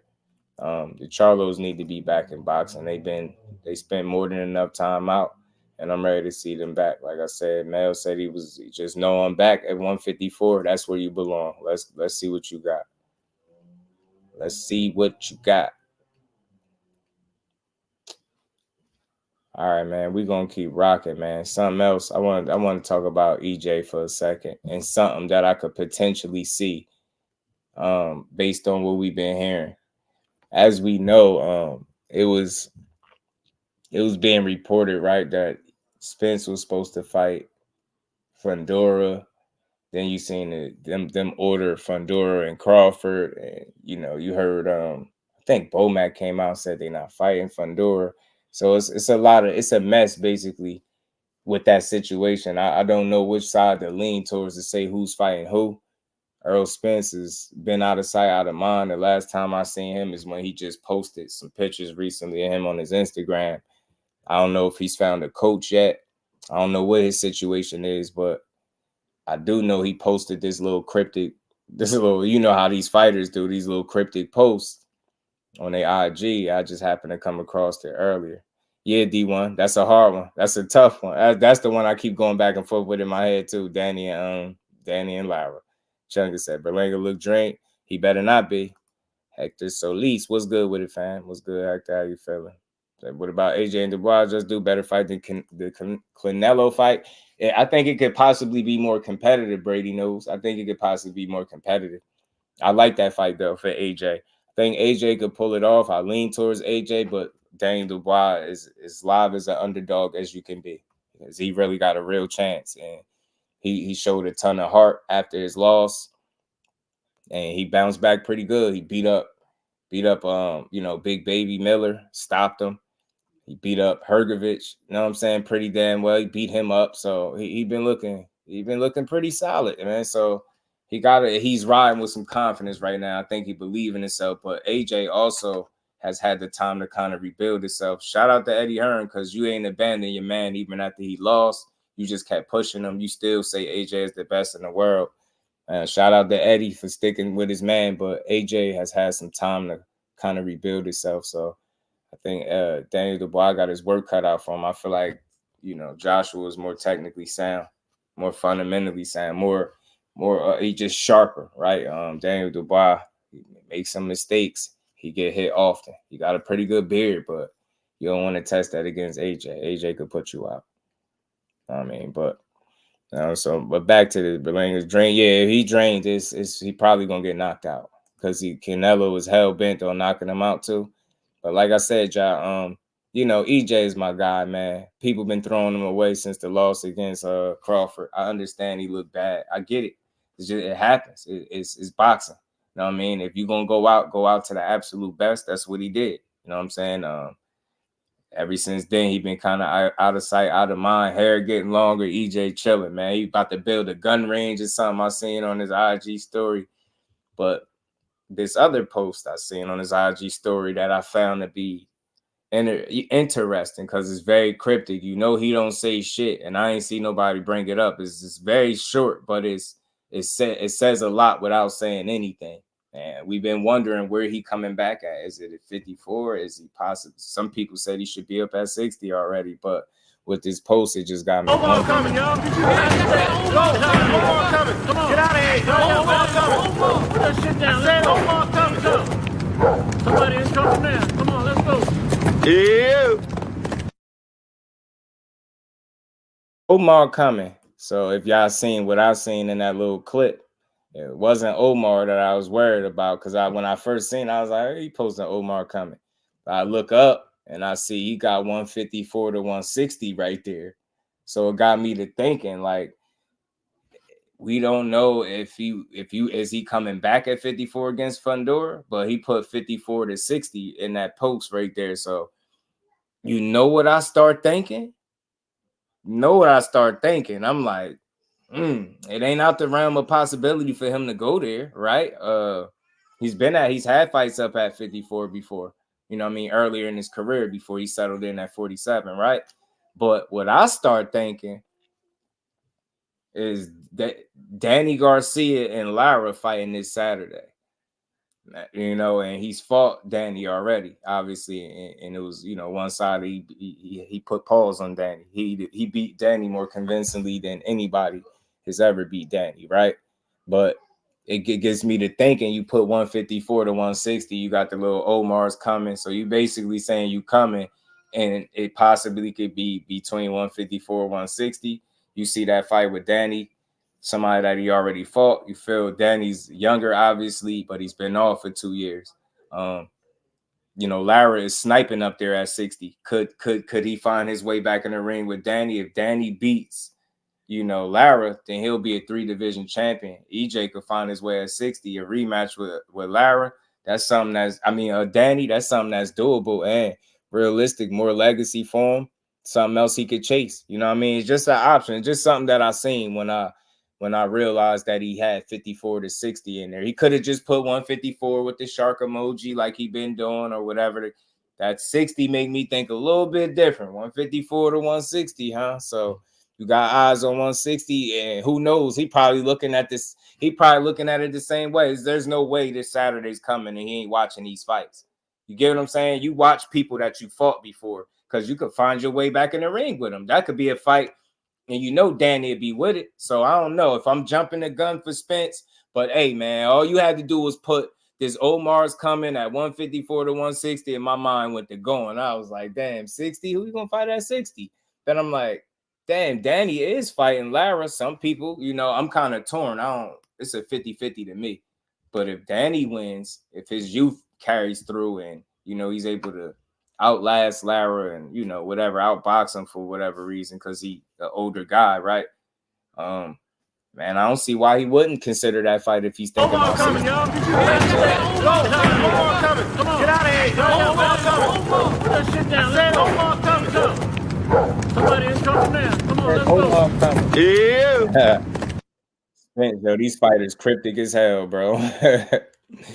They don't say nothing, but that says so much to me. So again, y'all, maybe I'm tripping, but 154, 160, I'm just saying. So either, who is it, Fundora? Because that's the only name that I've been consistently hearing as a potential fight at 54. But then when you look at 60, you thinking this dude trying to jump right back in the mix. This is Mr. No Tune-Up himself, regardless of what people think of Danny. Danny dethrone Lara and take that strap up off him. I don't know. I could see a rematch brewing for him and Spence for sure. I definitely could, you know. I think so too. But he's stubborn. That's one thing we learned about him, D1. He definitely stubborn. Malik K was good with it. Still different. Yeah, that's what I'm saying, Malik. I'm torn. I don't know. Irvin Mack, my guy, was good with it, bro. Yeah, that weight cutting, man. So, and you think with him just throwing 60 in the mix, he already like, man, I've been at 54 before. I probably could skip over this and fight people at 60 right now. Probably could, bro. You know what I'm saying? I remember a while back, you know, Floyd suggesting that he should have been at 60 or something like that. He should have been up there somewhere. So I don't know, man.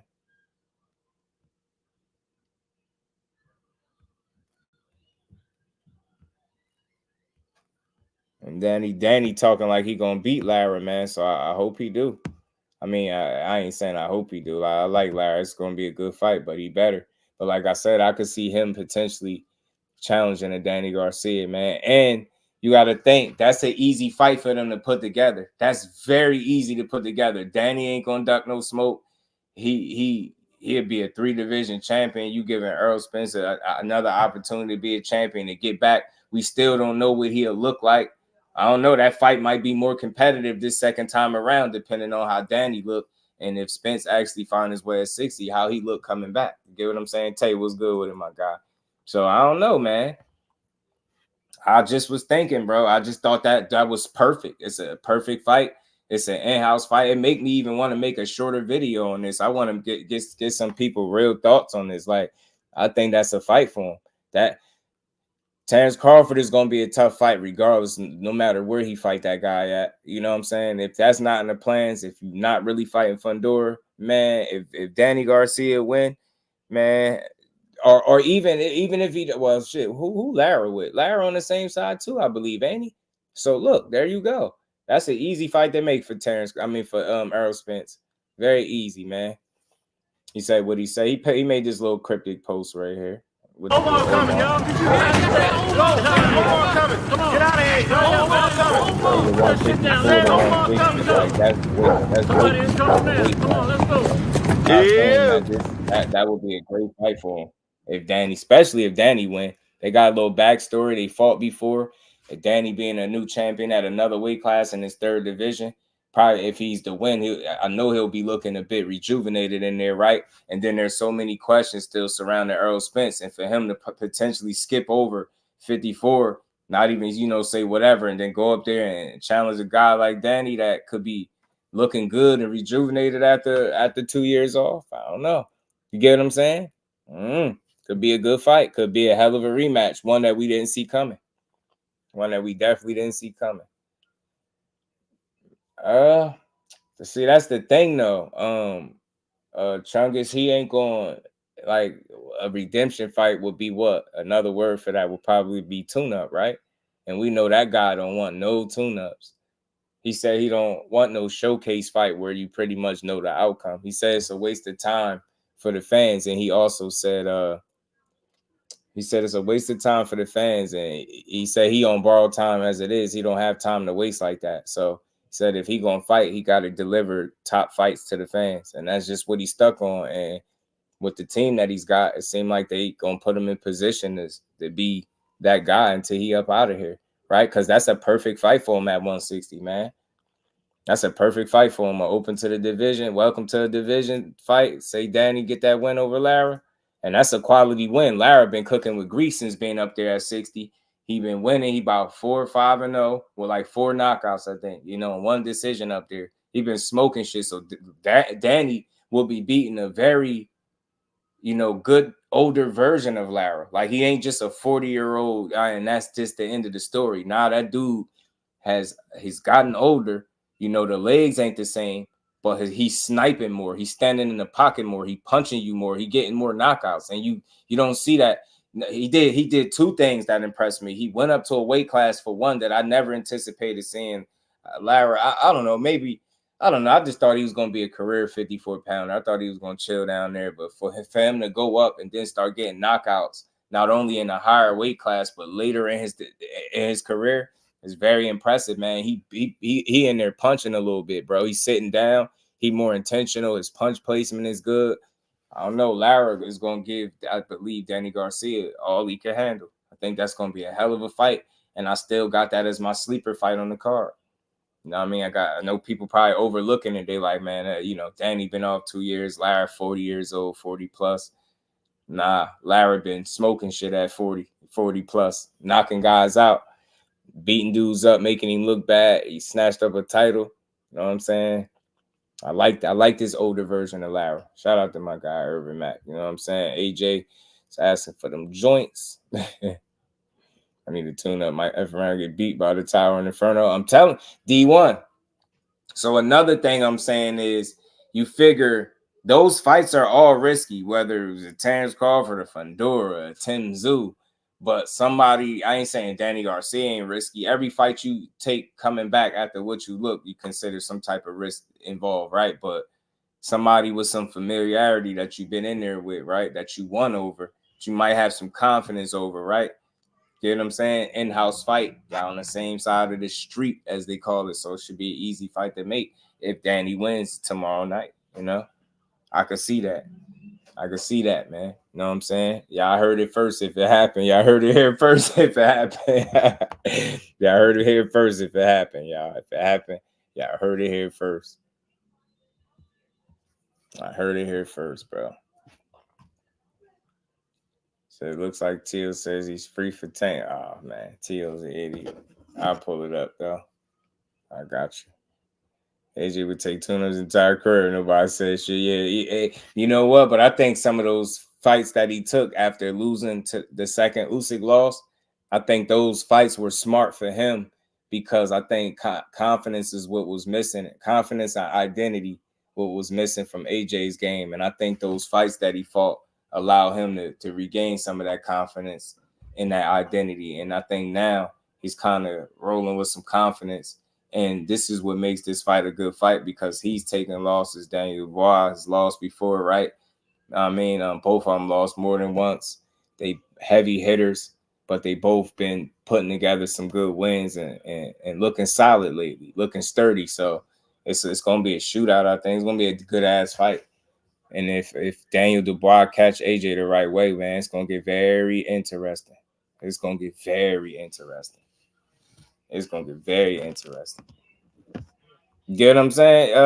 Kello, I think they can do it, man. In-house fight. In-house fight. Hold on, I got you, Teach. That's an in-house fight. Easy to make. Easy to make. Go ahead and get EJ that smokage, man. Y'all make sure y'all smash the like button, man, if y'all haven't, man. Shout out to everybody in the building. Y'all the real MVPs. Hold on, let me get to what Teach got. Okay. Hold on, got you. I got you, Teach. I got you. Oh man, these guys, man. These guys. You know what? I'm gonna do it this way. I'm gonna pull it up. I'm gonna pull it up. Hold on. I got y'all. Give me 1 second. So T.O. said he free for Tank, huh? Just dropped a small line. All right. Bet. So I probably don't need to download it then. All right. Bet. Put some respect on AJ name, 2-time unified champ, about to become 3-time. He got an opportunity, bro. Got beat Inboxing News. My guy was good with it, bro. Dora KO Spence, man. I know that's a tough fight for him. Roja, all things real. That's a tough fight. The Teal's in shape though, is he? Teofimo. I got you.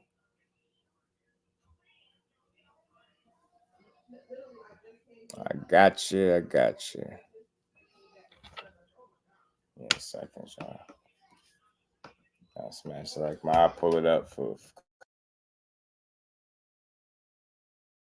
EJ is one of the more less is more. It's like him and Tank got that in common. Like they when they fighting, you hear from them. When they not, you don't hear that much from them. They out of sight, out of mind.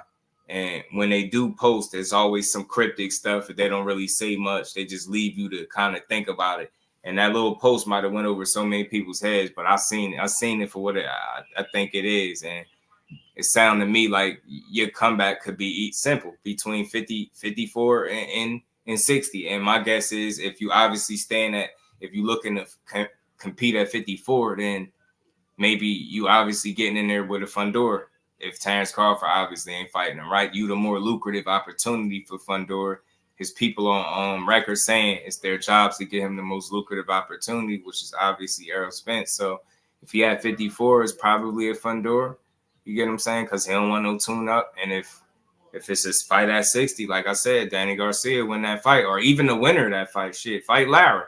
Who that'd be interesting because Lara now, he don't move more. He don't move as much, so yeah, that'll be an entertaining fight. It's a number. Spence gonna always have options because he got a loyal team. He been loyal to them, and they gonna keep being loyal to him. So that's something I could see. Adames versus Spence would be interesting. Carlos Adames. Where Carlos at? He's at 54 too, ain't he? Or is he at 60 now? No. Carlos Adames at oh yeah, well shit. Yeah, you go to 60, yeah, that'd be a good fight. Hell yeah, bro. For sure. That'd be a good fight. Carlos Adames would be a good fight. B-Dog good with it, bro. Carlos Adames, I want to see him back in the mix anyway, because they was thinking he was some type of boogeyman for a while, but I think he's good, but I seen some chinks in the armor, and I think it's some people that could yeah, 60, right? Yeah, I figured, right? Yeah, so I think it's some people that could do something with him. Thomas, what's good, my guy? How you feeling, bro? I'm feeling great, bro. I'm feeling real great. I just wanted to say, man, it's really cryptic when you look at that message and you see the character who he chose. Omar was known for not ducking no smoke from the people who was out there putting people in abandoned buildings, if you know what I mean. He was filling up the tenants up in there in the buildings that wasn't on sale or for rent. Right. And my man was going up in there without hesitation, even on messed up ankles, and going and snatching stuff, man. So, I'm thinking he's saying that at 154, I'm coming for all your stuff. So on the west side, I'm coming for your stuff. On the east side, I'm coming for your stuff. And, I mean business. So I'm hoping that what that means is my man is really, really good. What we saw was the combination of hurt ribs, pain pills, dehydration, and foolishly running up a hill the night before the fight or the day before the fight. And that, he's not affected by those accidents, because that's my only true worry with the man. I mean, the man, you can't tell me in all his other fights he never was outclassed in such a fashion, and then all of a sudden he's just out in one fight. It just happened. So I'm hoping that was the case. And I think 54 is a play. See, I was having the conversation, the dialogue with Rod Walker, and I understand what he's saying, because it's closer to his walk around weight. But the one thing about 54 is that definitively we know a fight was there for one Bud Crawford, and I think he's still in his plans. I think he still wants that get back with Crawford. So I think that's why 54 is on there, and they got belts to be had. So I think the competitive fire in him wants to be 2-time undisputed. I want to take their belts, and I want to go to 60 and take their belts. And I think after that, I'll call it a career, because I got so much stuff going on. That's what I think. I'm not sure if that's the way it's going to be. Yeah. It's just the landscape looking decent. It's just how the cards going to unfold, right? How everybody going to play their cards and who going to end up in the ring with who. I just hate all that suspense. You know what I'm saying? And then it's been nothing but that with Errol. So yeah, like I said, he look healthy. He don't look like all bloated or nothing. I can't really tell. He got on regular civilian clothes, and it's kind of baggy shit. But he, in the face, he don't look all fat and nothing in the face. He look relatively, in some solid shape. Now I hope he been staying, somewhat active in this process. Like, I just want to know when he gonna find a trainer and what he looking to do with them cryptic little messages like that, man. Like I said, I wouldn't mind a rematch. It almost make me want to root for Danny, because I feel like that's something that could really happen, and an easy ass fight to make with no headache. For him to come back, somebody that ain't gonna duck smoke. He got some history with. He a champion in another weight class, and you go challenge him for it fresh after beating Lara. I think that'd be dope.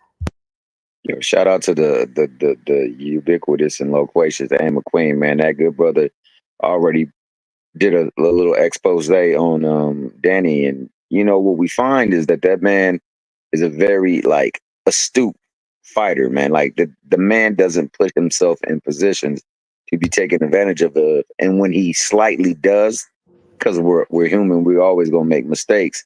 He does subtle things he keeps himself balanced for one, and then he does well with accommodating the space that he gives by covering up. So it should be a great fight, man. He's a hell of a fighter. Lara is definitely no joke. Like Lara, like you said, ever since he moved up, he's done what very few fighters is able to do. To manage to find himself and carve a new niche out of his career. Like he got a phase where it's reverse of what Mayweather's phase was. You know, so I mean, it's a great fight. Out boxing, most people stopping dudes. I'm like, what the hell? I mean, I get it. Ain't the biggest names, but it's still interesting the way he doing it, and he's sitting on them punches more, so much more. Dangerous, yo. He compensated for them legs, yo.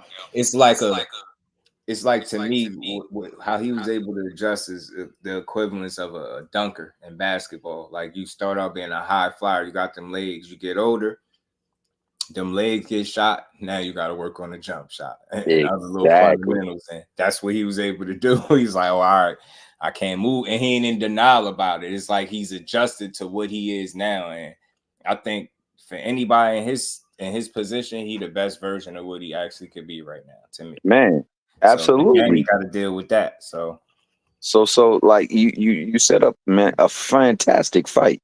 Like I don't see any way that this fight lets us down because Danny still has aspirations of getting that championship back and to make money in the fight because he could use it to do what he does with his regular business. I mean, so I see this fight as being something that's serious, and like you said, it can determine a lot for the moves of other fighters. I think that we also, I mean, a lot of people throw him out, but we don't know what Thurman still has left in the table and where he fits in this occasion. So it's so many people for people to match up against it, and so many people who have pedigrees that you just can't joke with them in the ring. I mean, so hey, I'm for it. I think this card as a whole is laced with so many great matchups and has potential fireworks in each and every single match on the card. We got Roman Villa coming back. I mean, I'm very interested to see what he does and how he'll play a factor in the divisions as well too, because he can make up some good fights. People. Everybody ain't gonna do to him what Boots did to him. And that's another thing, man. I know there's so many people who I respect that have an opinion of Boots that's different from mine. Right. But like, I understand you need a barometer. You need something or someone to measure someone else's greatness. But there are times where you see somebody, when you saw Randy Moss, and he was doing it against Marshall, like, and I made that mistake a long time ago with Barry Sanders, and I'll never make that mistake again. I was like, man, Barry Sanders ain't that good, man. He's just doing this against, like chumps. And then he go and play Nebraska and make Nebraska look like straight. He did do it against anybody. He just anybody. And Boots. I mean, I know Santos is backing his man, but you could tell that he knows if I get this fight, I want to get paid, man, because this dude, look what he did. He put Roman Villa into a hibernation. My man was gone for a long time. He ain't nobody to play with, man. Nobody to play with. He sent that indirect message. I heard it loud and clear. Like, you're gonna fight Boots, you're gonna need to get paid to do it. And then that with the 100 million. Now, the 100 million, all that mean to me, of course, you're not asking for that, but you're just saying, we need to get paid too. Yeah, exactly. Hash out no numbers. I don't expect you to throw out a number that y'all be willing to take in public. I think that would be silly to do, but the way you answered it was very telling in and of itself. So I know what's up. You want to get paid. You want your fighter to get paid to fight Boots just like anybody else. And I think that's what the story going to be. So when you hear him saying, Eddie Hearn saying that's a possibility, and then you hear the Pop saying, well, they don't know what's going on just yet, so they ain't really going to think about that. All that tells me is the door is open for 54. And if the options dry up, because it's only going to take after this Karen fight to see just exactly what's going on. If them options still don't look right, you get what I'm saying? They saying Barrios won't turn none down, so make Barrios an offer that you made Brian Norman or something, right? And maybe he take the fight. But I hope they can make it. But it didn't sound, convincing hearing them talk. I like the little interaction, but he acknowledged. I like the fact that he like, well, we gonna go after Pacquiao. I get that, but it's gonna be a difficult fight to make, and it's gonna be money at the end of the day, possibly. Let's stop it. No doubt. Especially if he does something fantastic against Pacquiao, then you build up his name. Even though it's Pacquiao, a lot of people still respect Pacquiao. Right. So he go out there and just dog walk him. Right. Then you build the intrigue. So now you can go fight Boots coming off that. Exactly. You cooking. And Eddie now put himself out there where like, hey, yo, we believe in him. We're not going to let him walk away after what he did in Philadelphia. Well, you can make that fight in Philadelphia, and you can make a pretty good man off of it because Barrios still is a name people will recognize. And I mean, he has a bigger name than the name that was dangled out there for bait. And I honestly believe it was dangled out there for bait. I don't think that fight ever could have been made. And it was just like you say, build up a little bit more intrigue behind Boots, and also dope. Your boy Norman get his name buzzing too.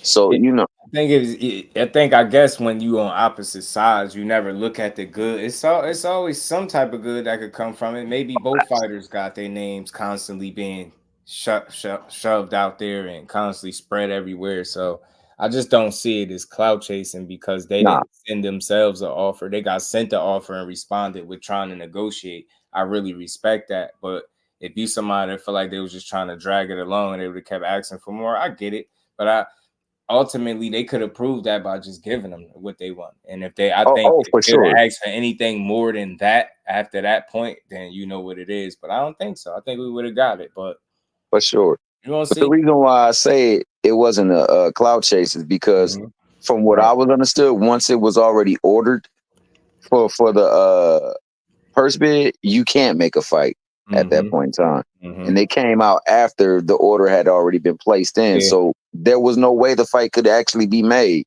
So I think out of time. It looked like to me. Yeah. So, I'm thinking with that being the case, Eddie got to step up to the plate. Yo, you got to make a fight after this one because he's going to go. I don't think he's going to 54 no time soon because he still feels like he has unfinished business over there at 47. So then if that's the case, he's going to Germany and he's going to take whatever he can. They're going to try to get it back to Philly, but it's not going to happen. So he's going to go there and he's going to take whatever he got up there. And he's putting the pressure on, put the pressure on Eddie to fulfill what he said, to get him the big fights and to make him a star. Right. So if that's the movement, you got the best fighter in the world, then they go out there and put on a phenomenal show against Pacquiao. They build the intrigue, make the fight, sell it in Philly, build this as a big time unification match, something that they hadn't seen in Philly in a long time, and then capitalize on it. You can scale up a little bit on price tickets.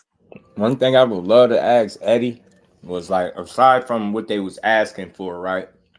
Yeah. Is the ultimate reason he feel like he didn't budge is because like you feel like if you do that, you get him that money, does that put you in a position to lose money now? Or just the fact that it might set a bad precedent if you give them something that you feel like they ain't do or deserving of, give it to them. Now you feel like you got to give it to everybody else. I wonder, like, what was, the final thought process on it? Like, overall, I can't do this. Is the money not there where you can't do it? Like, would it be going outside of the budget to do that? Just stuff like I don't want to know too much of it, but I'm curious. I be wanting to know, like, what really, like, what they were asking for. Is it really unreasonable? Because, like I said, y'all were negotiating. Like, if somebody straight up priced themselves out, you don't even want to talk to them. Am I right? Like, if somebody straight up asking for something that's crazy as hell, you already know right from the rip, like they ain't trying to make no type of fight. But I just think, I don't know, man. I would have liked to see if that purse bid situation wasn't there, what would happen, and maybe them not having a date. I would like to see how it would have panned out like that. But shout out to my brother Big Dog Willie real quick, man. Bill Haney on X Said Devin Haney is learning kung fu so he can dodge left hooks and learn the 1-inch punch, the inch punch, so he can KO tanks. All incredible facts. No cap. Man, Bill working overtime. Keep pushing that out. Trill Bill, 40 mil Bill, like my man Dean be saying. 40 mil Bill. Oh. Yeah, and we ain't never got a box again. Well. I already been getting these back, but now it's time for you to get your just do. So like that was an interesting take right there that you had, Justin. I think it's multi-layered, man. I think that Eddie is not a dumb or stupid individual. I would say stupid more so than dumb because that boy talk well. I think that by putting it out there, first and foremost, he gets to gauge and he knows the worth of the fight as it stands now. So I think he was over there price checking. You know how women sometimes go to school store and they price check? They ain't really shopping for that moment. They're shopping for later on. I think he's shopping this fight for later on. He's trying to find out the true value of what the fight can be worth. It's approximated value after these fighters fight, and then how much they're looking to ask for off rip, so they know how to start the negotiations. That's what I'm hoping. I'm hoping because now you get a baseline of what they are looking for. Okay, if they want to fight, because I mean, let's face it, man. I don't care what people say. People know that Boots is the goods, and it's not going to be an easy fight. So if we're going in there to make that fight, it's a chance we're coming out of there with less hardware than we walked in there with. It's a really good chance. If that's the case, anybody that got the best chance at taking what you got, what you earned up off you, was that guy. And I think that's where they're coming from. I'm just really at a point, bro. I say this all the time. I really just be trying to understand both sides. I don't think I'm wrong. Yeah. I think it's a better conversation when you're trying to understand where people are coming from as opposed to trying to make somebody the bad guy. You're not a bad guy for trying to get no damn bread, man. I don't know what world we in where you like, well, you don't deserve that. Well, he had to go see. He gonna have to see, you know. So I don't know. But absolutely. The only thing, at least we know all of them. I mean, it's multiple offers and no movement for Boots. So again, Karen, it sounded like, and he talking to his team, man. They not budging off that Germany fight, bro. Why would they give you that? Why would they? Because and then what? For them to do it, the only way I could see that if you just end up giving up more money, and that's already gets me to thinking, well, should you have a gave? You know what I mean? Because what's going to influence or entice them to say, you know what? Nah, we don't need it in Germany. Yeah, you the champion. You should. You know, we won the purse bid, but you got the right. You know, you should be able to pick because you the champion. You know, even though y'all did get the chance to bid on it, you ain't bid enough. But yeah, we gonna just give up the leverage that we do got, even though it's crazy how they ended up with it in the first place. But I just don't see it in no world because I think they feel like they shot is better over there too. What if he do survive again with a little bit more offense? Now we looking at them cards like I'm telling you, like we done seen some crazy shit. They took a win from Oshaki Foster against Conceição. That was clear as day. They did that to him. Watch them do it in real time. Great point, Cal. Barrios beat Pacquiao and then boosted B-side Eddie at the mercy at that point. You know what I'm saying? Now, because he got the name on the resume, he holding the same belt, but now he got the big name recognition to work with. See what I'm saying? See how that worked? Adrian Molina. What's good, Adrian? How you feeling, bro? So that's a great point, bro. That's an excellent point. Yeah, watch 54. It's Boots. It's Boots. So now, like that's another thing. Like going straight to 54, like he wants him to do. I understand that you can make better fights at 54 because there's so much more quality opponents out there. Mm-hmm. However, like the leverage that you have in the division, I mean, in the sanctioning body that you hold the belt in, that you would be lobbying to, would be greater if you go over there with that belt. Because if not, then you got to go to the bottom of the rankings, and you know it's going to cost you a pretty penny to move scale all the way up to the point where you're at a ranking where now we can make fights. Mm-hmm. So, like, he's pigeonholed, if you ask me. And he's already made promises. Now it's time for him to start fulfilling on those promises. So eventually, and he said it in that clip. Like it ain't no because he being real, but he's like, there's no guarantee these other guys I'm gonna be able to get these other guys in the ring. But how are y'all confident? Like it's almost not double talking, but it's like you you so unsteady about his future at 147. Like you, so on one end, you like, yo, we it's wide open, it's here for us for the taking, and then it's like, but there's no guarantee we can get these champions in the ring. So it's like, I don't know if I'm the fighter. How could I be confident about what you're doing for me? Like, exactly. It's not your fault, but how could I feel good about just fighting Karen again and then being in the same situation where now who you gonna fight next? Via again? Like, damn, bro. 154. Who is it? It's Boots. Yeah, real quick to your point, Rob. I agree. I'll say this. I'll give you this to think about, not to change your mind. I think a big reasoning for that. Think about the appreciation of boxing back in the day as opposed to now. People lost, you didn't care because they'll fight somebody else and you appreciated that. But it's like now, if you lose, how do we do these fighters when they lose? Back then, you would be like, that's cool. You lost to him. He was great. Next man up. Like, but now when you lose, it's like, we done with you. Errol Spence lost one time. We seen it. Retire. You get what I'm saying? He's done. He's washed. It's like, damn, one loss, yo. So I think that's the big difference too. The way people appreciated sports back then as opposed to now. It's just so much different. Like, for instance, you got Shakur with the injury. People see the video. And it's so much negativity. Like, I can't wrap my head around it. Like, I don't care. Like, I ain't sensitive, but I just be trying to understand how people gauge situations. They see it happen and they just like, oh, he's soft. He's the softest guy on planet Earth. It's just like, what the hell? Fans are so much different. We don't allow people to lose and bounce back. Charlo lost. He ain't a lion no more. Never mind all the work in his undisputed run. He was a cat that night. He ain't no lion no more. The Charlos washed. They can't fight. It's like, what? What are we talking about? So that's the big difference, bro. That's why over here I always try to build up the fighters and not tear the sport down, because that's what you need more of. And I feel like guys will be more willing to take these chances to a degree if they know two things, though. You need an opportunity to be there for you if you lose, but you still want the support of the people. Like Errol Spence took the fight that everybody said they won and he lost. They threw him away immediately. Not everybody, but they just, he trash. I told you he wasn't shit. Told you he was one-dimensional. I don't know how Derrick James got trainer of the year. It just got crazy. I was like, bro, what?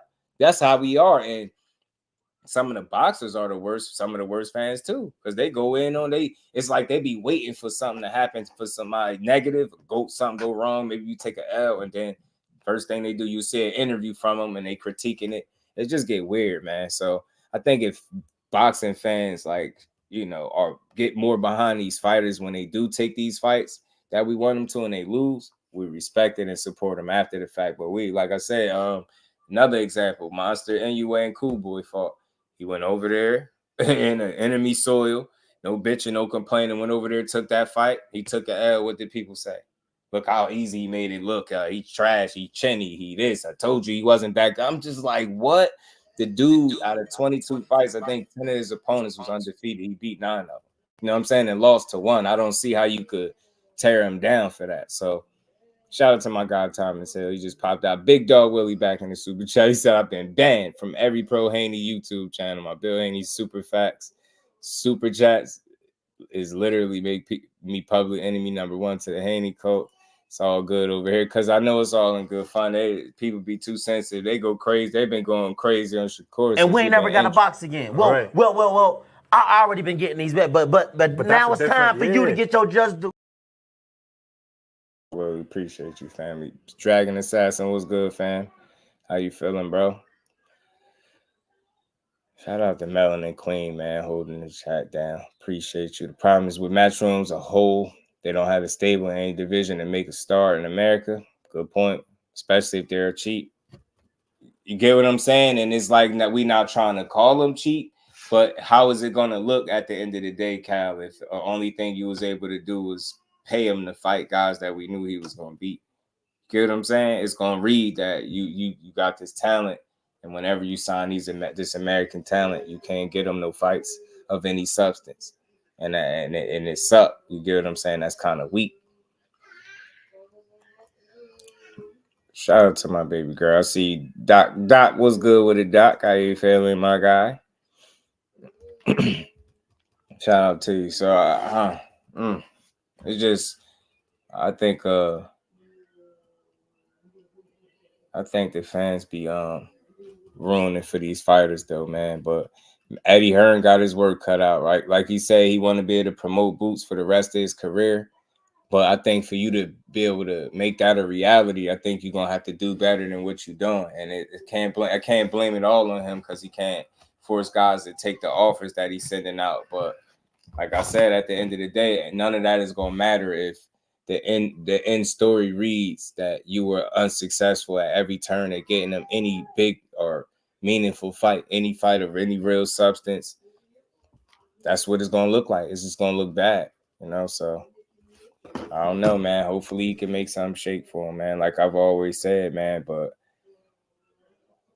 Karen, like I said, there's no way you can get excited for Karen in Germany. On top of that, like it's one thing Philly because you feel like, all right, we could travel to Philly. F it, we gonna support Boots. Ain't nobody going to Germany, bro. People from Germany probably ain't going. You know what I'm saying? Like, damn, man. Like nobody going to damn Germany to see Karen. You know what I mean? All things was good with it.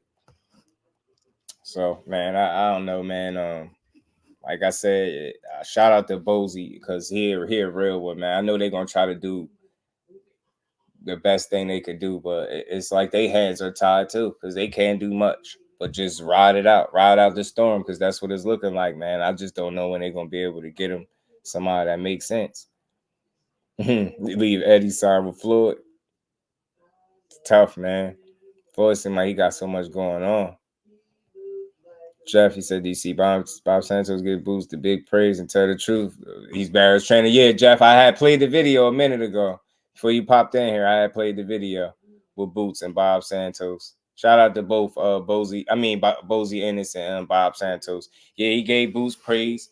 And he basically, without saying it, he said it. I don't know if people heard it. He like, bro, we need this. We need money too. We need that money too.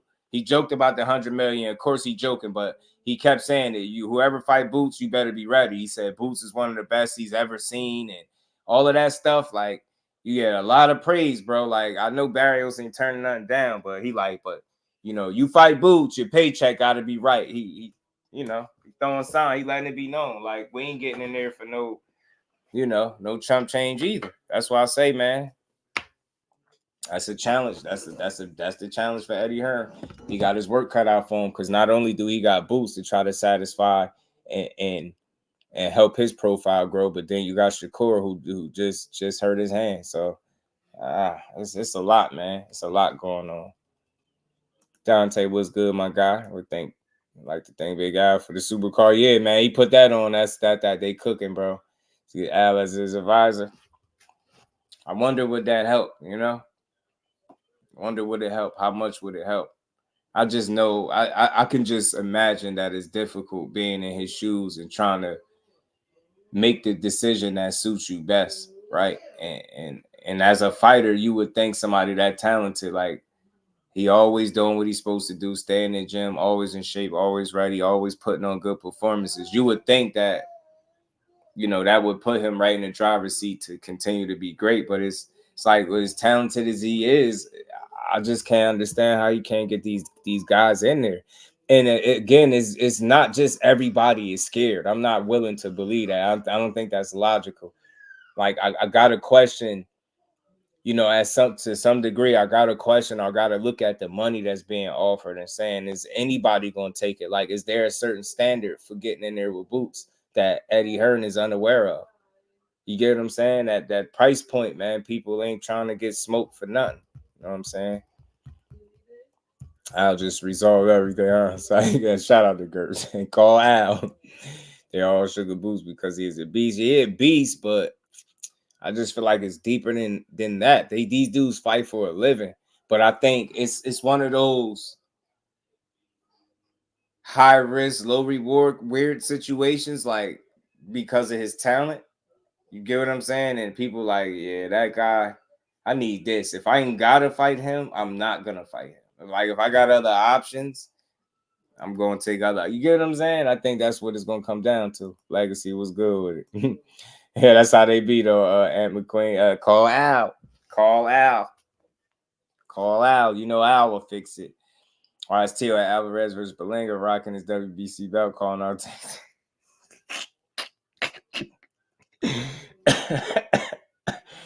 He a fool, shout. Tio's a damn fool, man. Hold on, I thought I had that in here. Didn't I just bring that? Hold on, I got you, shout. Y'all smash the like button. We ain't done. We gonna keep cooking, but like I said, man, shout out to Boots and Bozy, man. That's a tough situation to be in. I don't think Eddie Hearn wants nothing but the best for him, right? I don't think he brought somebody on board to sabotage him. That just wouldn't be smart. That'd be an extreme waste of time.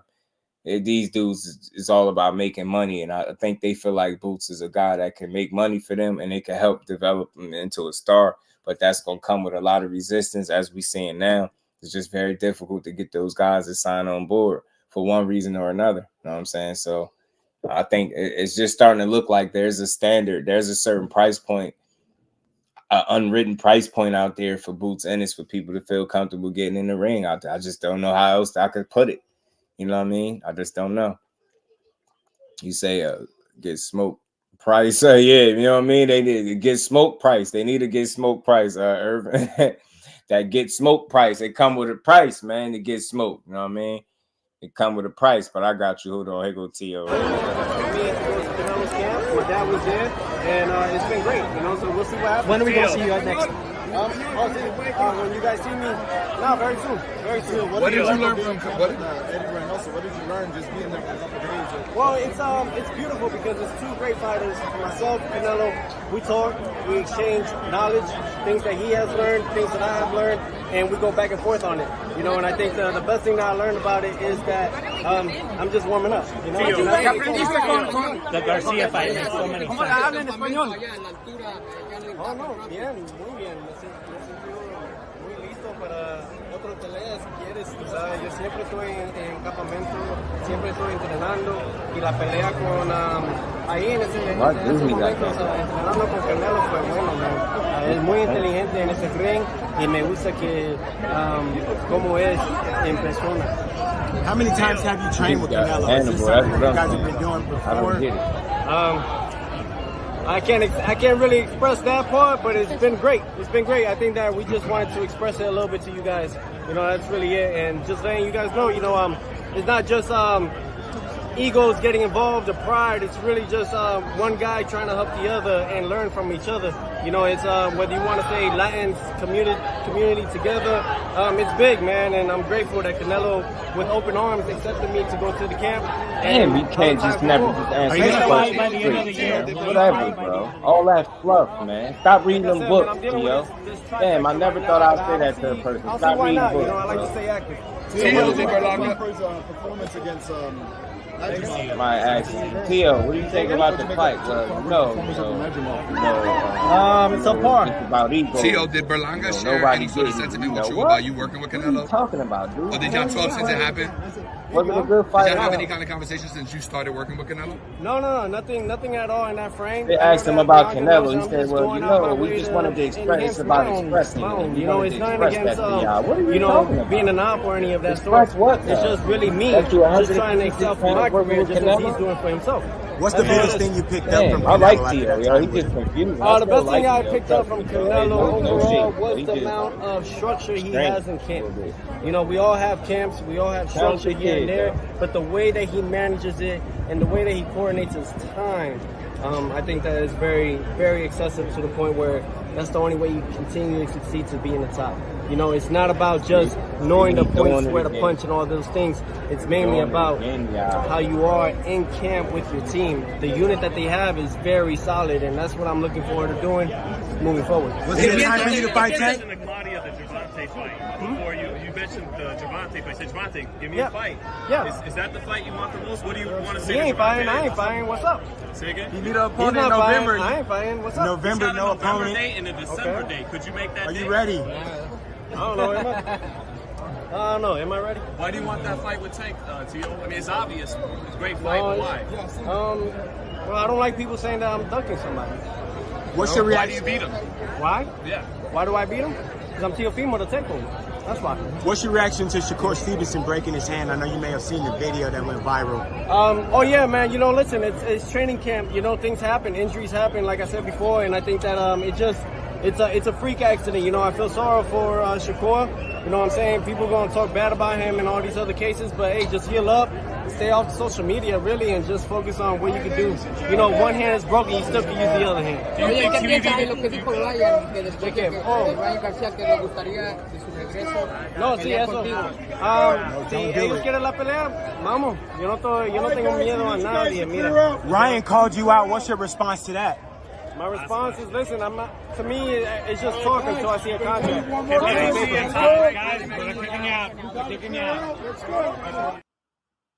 Hey, dude, T.O.'s a character, though. I ain't gonna lie, bro. T.O., did you like the fight?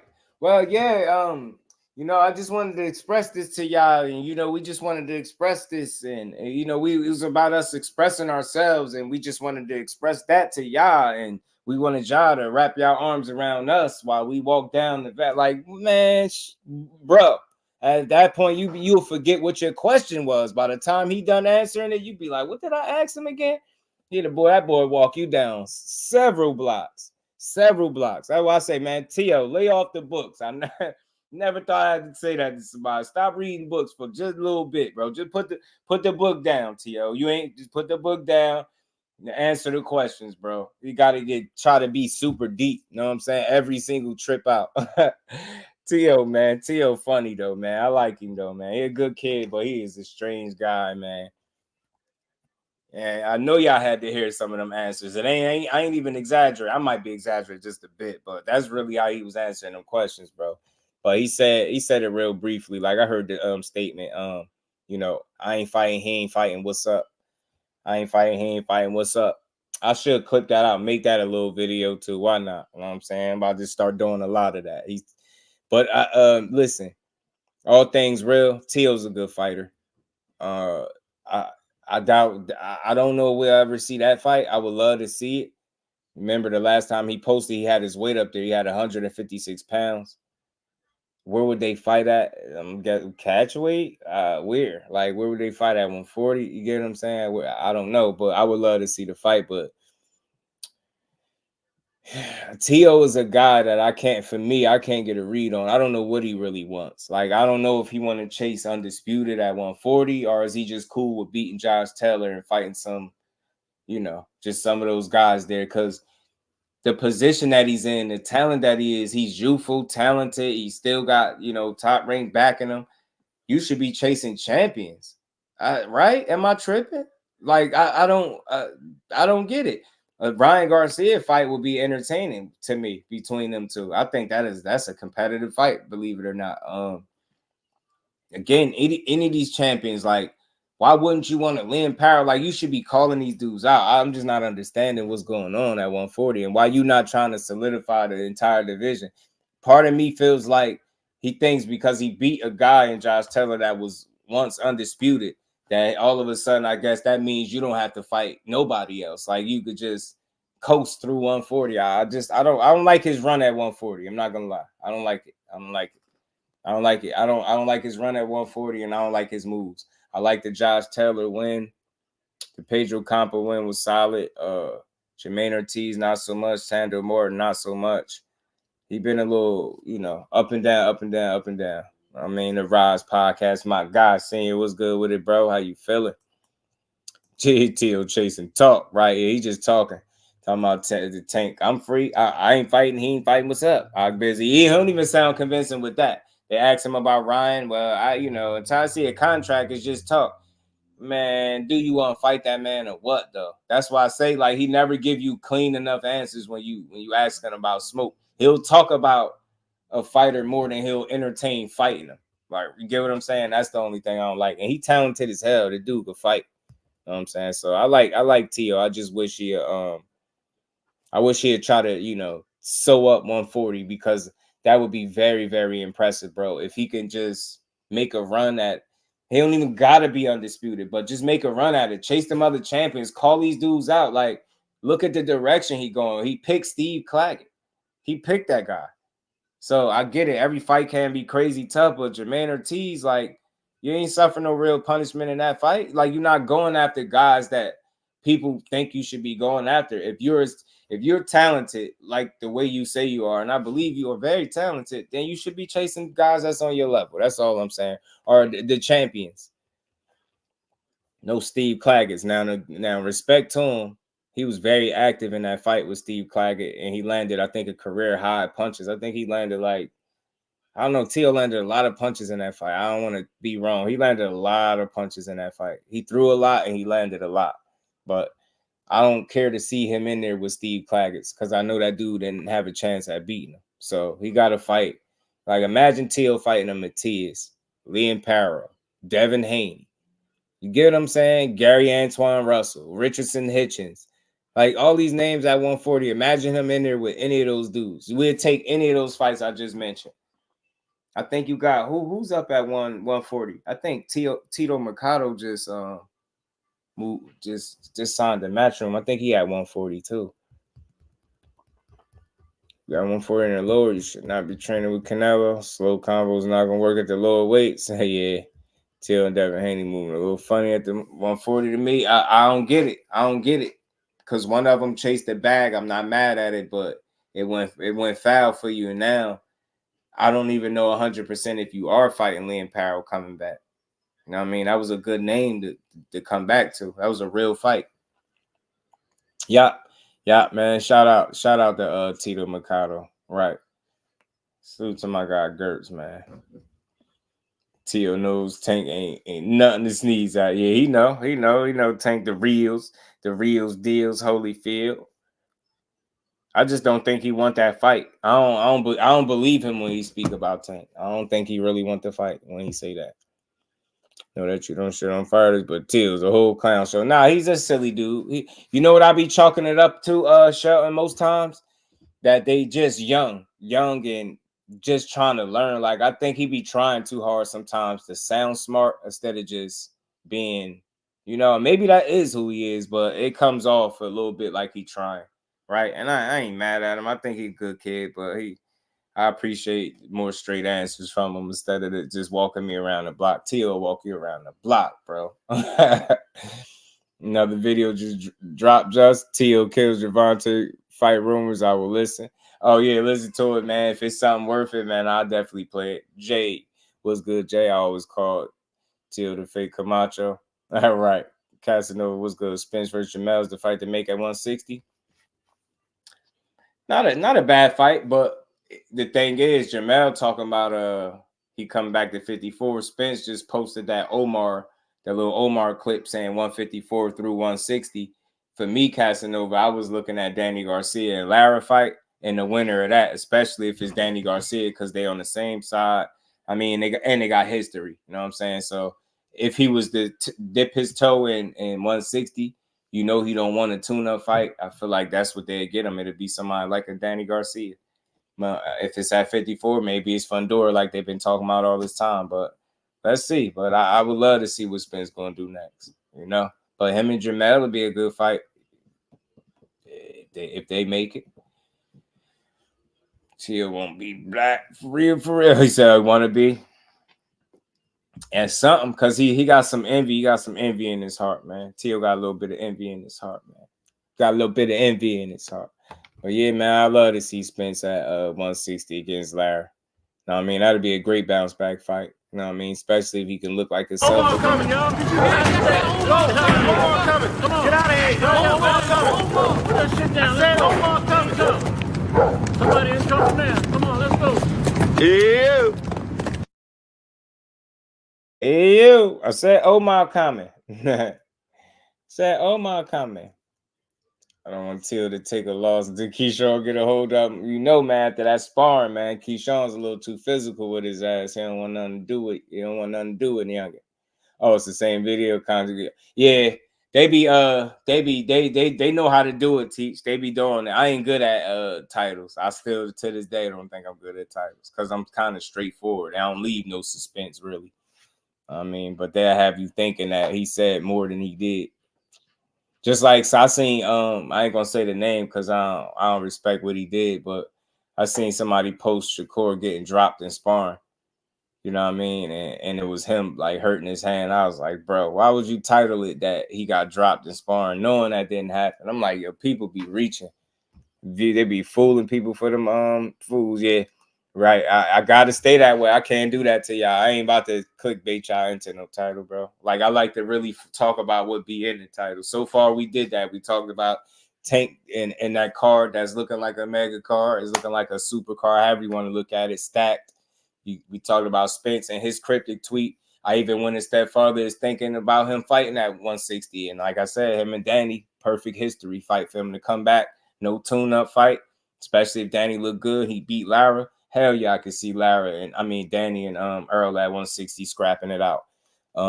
If not, maybe he takes the riskier fight. In my opinion, I think it's a riskier fight if he fights Fundora. You know what I'm saying? That's a tough fight for him. It's okay though, Just. He said if you put a question mark. Yeah, well, I do be putting a question mark sometimes too, though. You know. But yeah, and then I talked the Charlos are back, question mark, because this card, it could all change. It could be, well, was this? Because remember, Edwin was supposed to fight on the last 10 card too, but shoulder, anything could happen from between now and then. You know what I'm saying? So from between now and then December. So I hope that that's the real date. It's going around quite consistently with the right kind of it's all good. With the right kind of information surrounding it. So maybe that's the case. You know what I mean? It don't seem too far stretched for them to have the Charlos on the same card, right? Especially with them both being out the ring trying to get back. That's a big event to put them on tank card. That's big, period. So Benavidez putting him back on another 10 card. That's great. Like I said, Brandon Figueroa makes sense because he's an entertaining guy to watch. He's fun. You know what I'm saying? So I like the card. I hope they can pull it off. But tomorrow, I think we're going to have some solid matchups. You know what I'm saying? I'm looking forward to seeing Caleb Plant fight. I hope he stop Trevor McCumbee. I hope he stop him. I want to see Cool Boy do his thing. Cool Boy said he want to knock out. Hell, let's go with it. I hope he get one too. You know what I'm saying? Danny and Lara, I'm torn on that one. I really just don't know which one to go with. I don't know. Don't know which one to go with, y'all. Who y'all got, man? Chat. Who y'all got? Danny or Lara tomorrow? Who we going with, y'all? Who we going? We going with the Philadelphia native, man? You know what I mean? Philadelphia's own Danny. Philly's own Danny Swift Garcia. Or is it gonna be the American Dream, Aris Landy Lara? You know what I'm saying? Is the OG going send Danny back packing? You know what I'm saying? Danny, I basically said Danny. That tank card too good to be true. At this rate, 24 been moving. I refuse to have hope. I get you. I get it. I don't know. He said, okay, Danny. I busy said Danny. Cal said leaning Lara. Thrill said Lara. Okay. It could go either way. It's 50-50 for real. That's what I'm trying to tell my brother. He sent me his picks. He got like a ticket in that's like worth like damn near $9,000. But I'm telling him his picks are good. I think the only thing I would probably switch because I'm kind of torn on is Danny and Lara. I don't feel 100% for neither one because Danny is younger, obviously. Like he can box, good timing. Like he ain't no easy guy to beat. But Lara has been sniping at 160. He been there. He healthier. I mean, he healthy there. He been getting knockouts. I don't know, bro. I don't know, y'all. Damn, I don't know. Undercard boxing, my guy. Who you got, man? Danny or Lara, man? Oh, Lara by KO 9th round. You think he getting him out there? So he says there's only one American Dream. Yeah, Naeem, the American Dream. Where my guy Naeem at? Okay, D Free said Lara by KO. Danny by decision. My guy Undercard boxing said Danny by decision. How you been, Brody?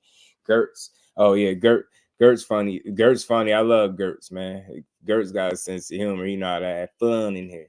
Where my guy at? Luke Colazzo said, Danny, Lara, draw.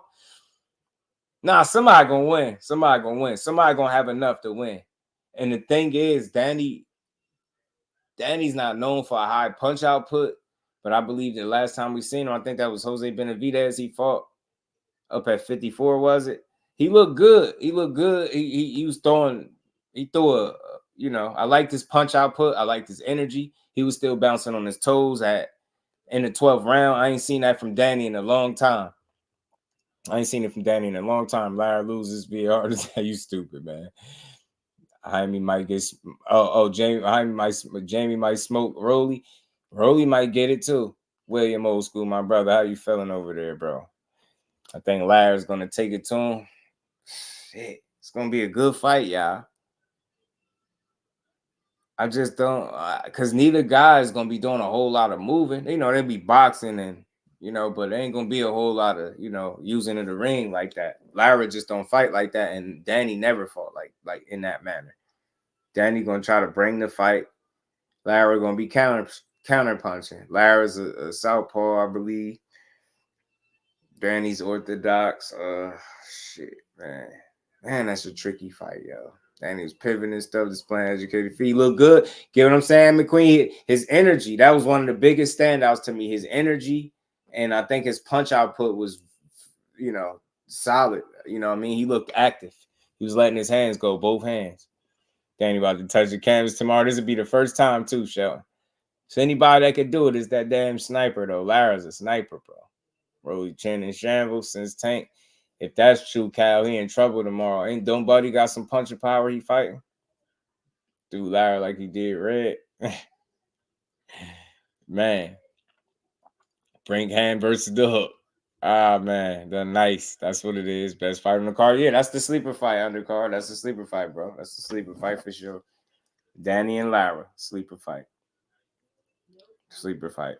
I think low key could be one of the best ones there. Like I said, I'm gonna keep saying it, but hopefully they prove me to be right. Hopefully I don't be wrong about that. Danny got a left hook from hell, yeah. Should bet the knockdown. Who you think getting knocked down though, Larry? At 41, still bringing it, yeah, Jeff. Getting knockouts. So he said he started getting knockouts later in his career, right? It's crazy. He went up a weight class and got 4 knockouts in a decision. PVC put together another. Yeah, if they that card comes to fruition, bro, that's right on point. They did us right with that one. Berlanga will stop Canelo. Punches with his face tomorrow. You had me for a second, man. I was about to say, you rocking with him? Yeah, y'all keep smashing that like button. We're gonna keep rocking for a minute on this Good Friday. We got a couple more things we're gonna chop it up on for sure. And Danny's trying to think Larry will stop him to the body. Yeah. Danny's pretty sturdy, man. Danny's pretty sturdy. I don't see nobody getting knocked out tomorrow. I don't see nobody getting stopped. Danny got a sturdy chin, bro. He ain't never been down either. He fought Keith Thurman's a hell of Larry been punching up there at 60, though. I ain't gonna lie. I wonder what Danny look like after 2 years, though, off. Is he going to look rejuvenated or compromised, right? Is he going to look rusty or like a guy that needed some time off and it did him some good? That's what I'm battling in my head. That's the only card I say if you bet, and I say bet that one both ways. That's the main fighter I think on the card. I think I'll go both ways with. Everything else, I got Cool Boy. I would bet Canelo, of course. Cool Boy, Danny and Lara, like I said, I'll flip-flop that one. Rolly, and maybe that one too. I gotta look at his opponent. I might flip-flop a Rolly one too, though. Man, I need another boost fight soon. Danny not moving his career right. Yeah, man. Eddie Hearn said it should be an announcement, something like, did he say Saturday? Saturday or something like that. And from what I was hearing, it was supposed to be an official Tank announcement, I think, during the Canelo card or something like that. So hopefully that happens and they announce what we've been discussing, because that'll be perfect. December 14th, Charlo brothers back, Figueroa on the card, Benavidez back on the Tank, co-main, perfect fight for December 14th. Perfect to end the year off, and you let them November 9th in Germany suck, and Eddie keep talking about trying to talk to the team, or his team, but they're not giving up their leverage, bro. Your ass gonna be in Germany, unfortunately. So I don't know who traveling to Germany to watch that, but I'll be supporting Boots for sure. But that's a shitty fight. That's a shitty fight for your second fight in a contract. That, especially knowing there's 3 champions out there, bro. Knowing all them belts is in possession, man. That's crazy, bro. He can't even have. It's crazy that the belts all have owners and he can't even fight it for a vacant title. It's nothing. It's either the championships or bust. That shit is crazy. I know it's frustrating being Boots right now. Y'all make sure if y'all didn't hit that like button, make sure y'all smash the like button. If your notifications ain't on, do your boy a solid. Make sure you turn your notifications on. And shout out to everybody in the building, man. We ain't done yet, man. I got some couple more things we're gonna build on for sure. So again, man, let's see if the Charlo brothers, like I said, the Charlo brothers get back, man. That's great for boxing. Mel, man, come back to step on shit at 54. I'm gonna be excited for that. They need a Super 6 at 147. I'm telling you, they need to make people fight at this point. We need more. We need super. Hey, Jeff, at this point, bro, we need Super 6s damn near everywhere. Any division that's not moving need a Super 6, if that makes sense. I know that's too much like right, but I'm dead serious. If I had the pop, man, Super 6 at every division that's deep and ain't moving right. Super 6 they ass. The best ones. Make them all Super 6. Get y'all asses in there and fight, bro. Oh, 47 Doug Boots. It's tough, man. It seemed like Barrios, they ain't really negotiate with the other two guys, only be Norman and them.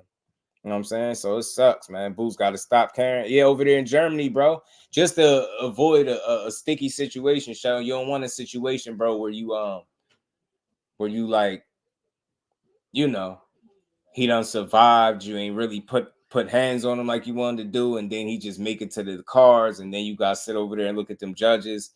Man, man. Hell nah. We riding if they ride Boots, boy. Yeah, man. Boots got to stop him. I believe in Boots. I think he can make the necessary adjustments, too, to get a stoppage in this fight, because I don't think he'll chase the knockout.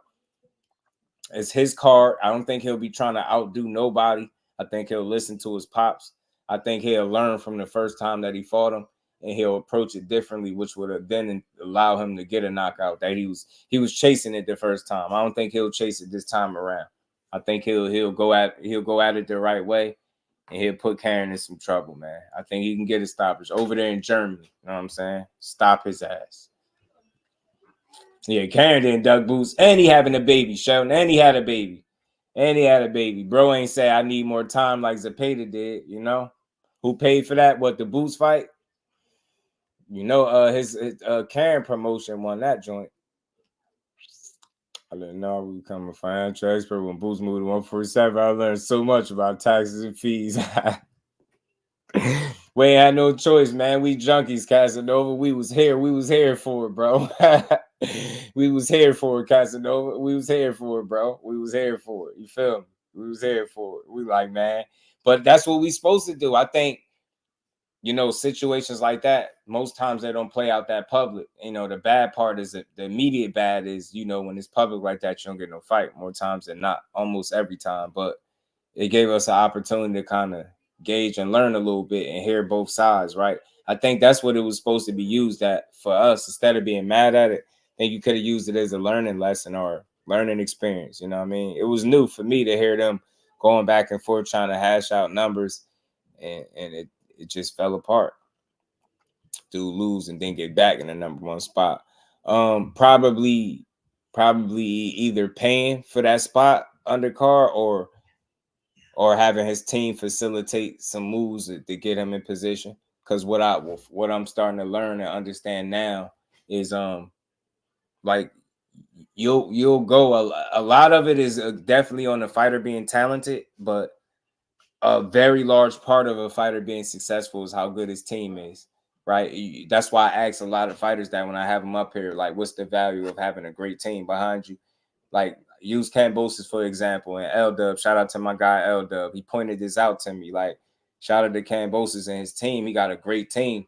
Look how they continue to get him opportunities no matter what. He lose and they still get him opportunities, right? He got destroyed by Loma. They talking about him fighting who? Lynn Parrow or somebody else. Another opportunity. Like, you get what I'm saying? This dude always in position to get opportunities despite losing. You get Devin Haney back to back. Get the Maxie Hughes fight. Opportunity there. You know, they rob him. He get a belt. Then you get a Loma opportunity. Loma beat the stew out you. Now you probably got an opportunity to fight Lynn Parrow. You get what I'm saying? He got a great team. So I think those are the two I would say contributing factors to something like that undercard happening. You know what I'm saying? who you in bed with, so to speak, like who you got working for you. You know what I'm saying? Who represents you? Your representation is going. You know, you got a great team. They're gonna take care of you. Business of boxing. You know it. You know it, bro. You know it. A real big arm of Shelton. You know it. You know it. That money or that and a mixture of having a great team that knows how to facilitate and move and you know, kind of utilize those loopholes, so to speak, in boxing. Damon, my guy, what's good with it, bro? Me and the fam doing good on this Good Friday, man. Shout out to the fam. Y'all make sure y'all keep smashing the like button. We're going to keep building because it's Friday. It's Friday, and we love our boxing. And we ain't got shit to do, you know? Boca Chica is fighting somebody next. Who is he fighting? Somebody who we know. Who is he fighting next?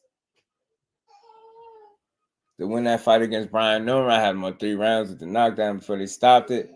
I'll tell you what, I think that fight would have had to be won for Brian Norman in the second part. I think he would have had to have a really strong second half of the fight, and he's shown the ability to do it.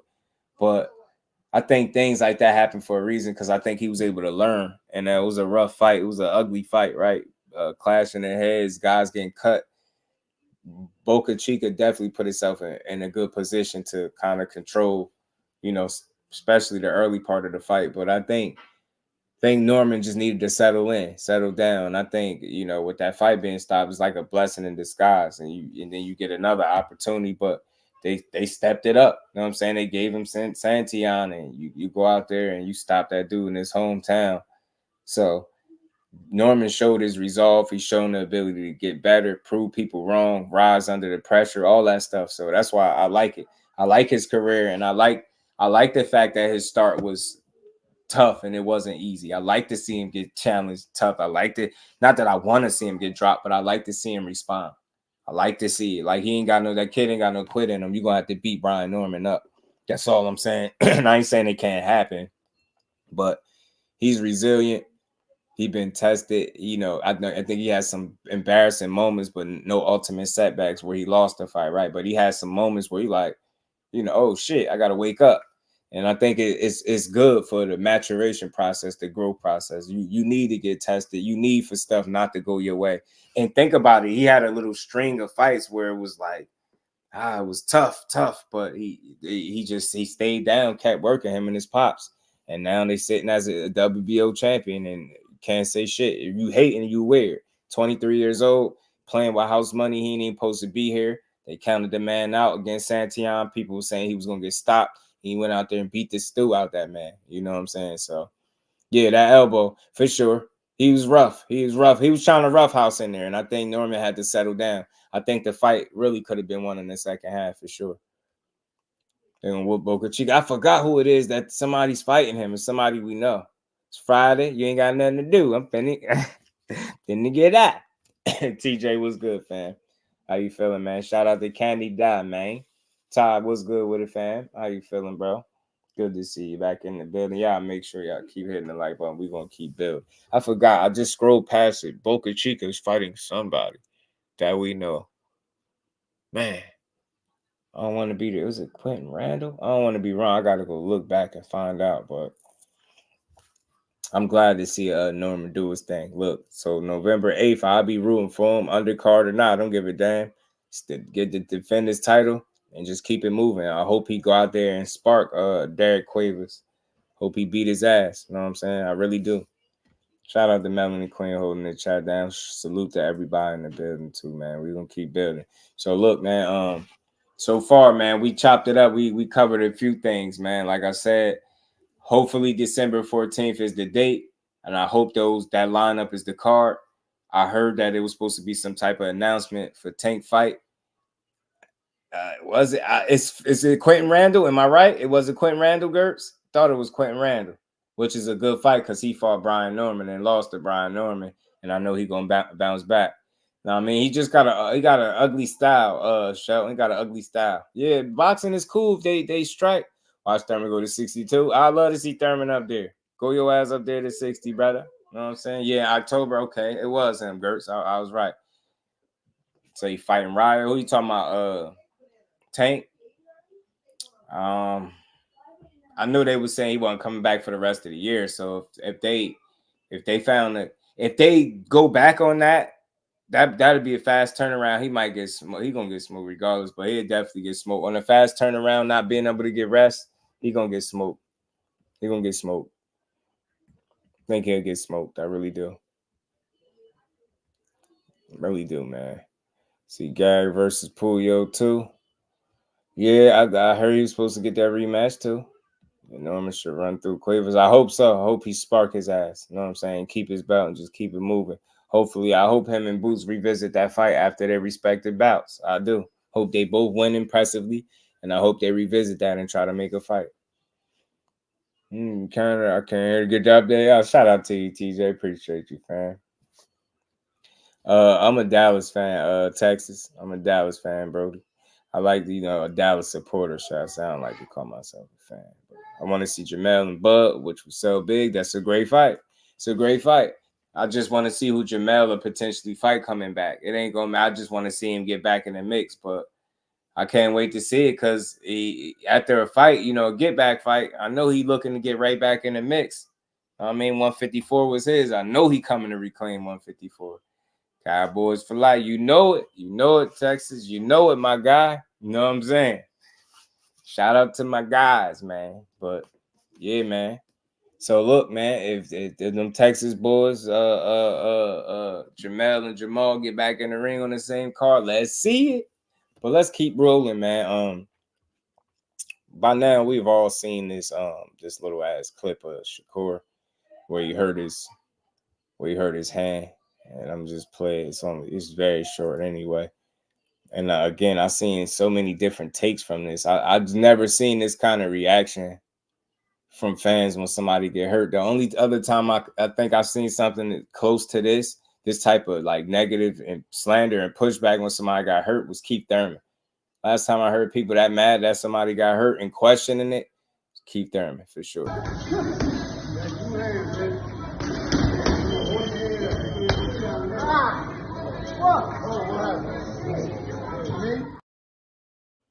I think he.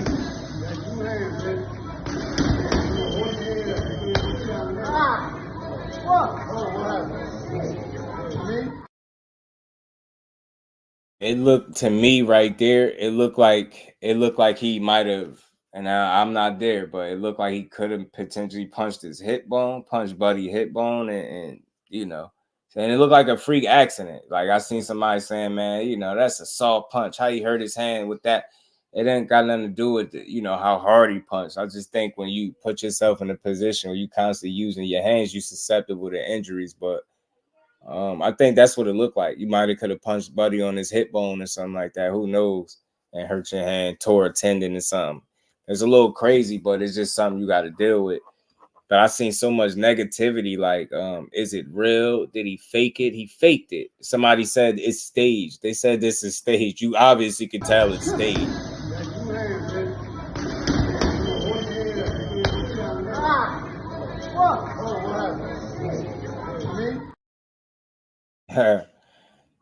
I seen some people trying to play the video and say he got dropped and stuff like that. It was crazy trying to get their numbers up. Shakur got dropped in sparring. Everybody gonna click it. Shakur got injured versus Tank training camp. That's what I'm saying. That somebody else said that too. I heard Shakur got KO. I heard he didn't hurt the guy with that punch. Right? He got stopped. Man, remember Teach? They was like, yeah, he got dropped in sparring.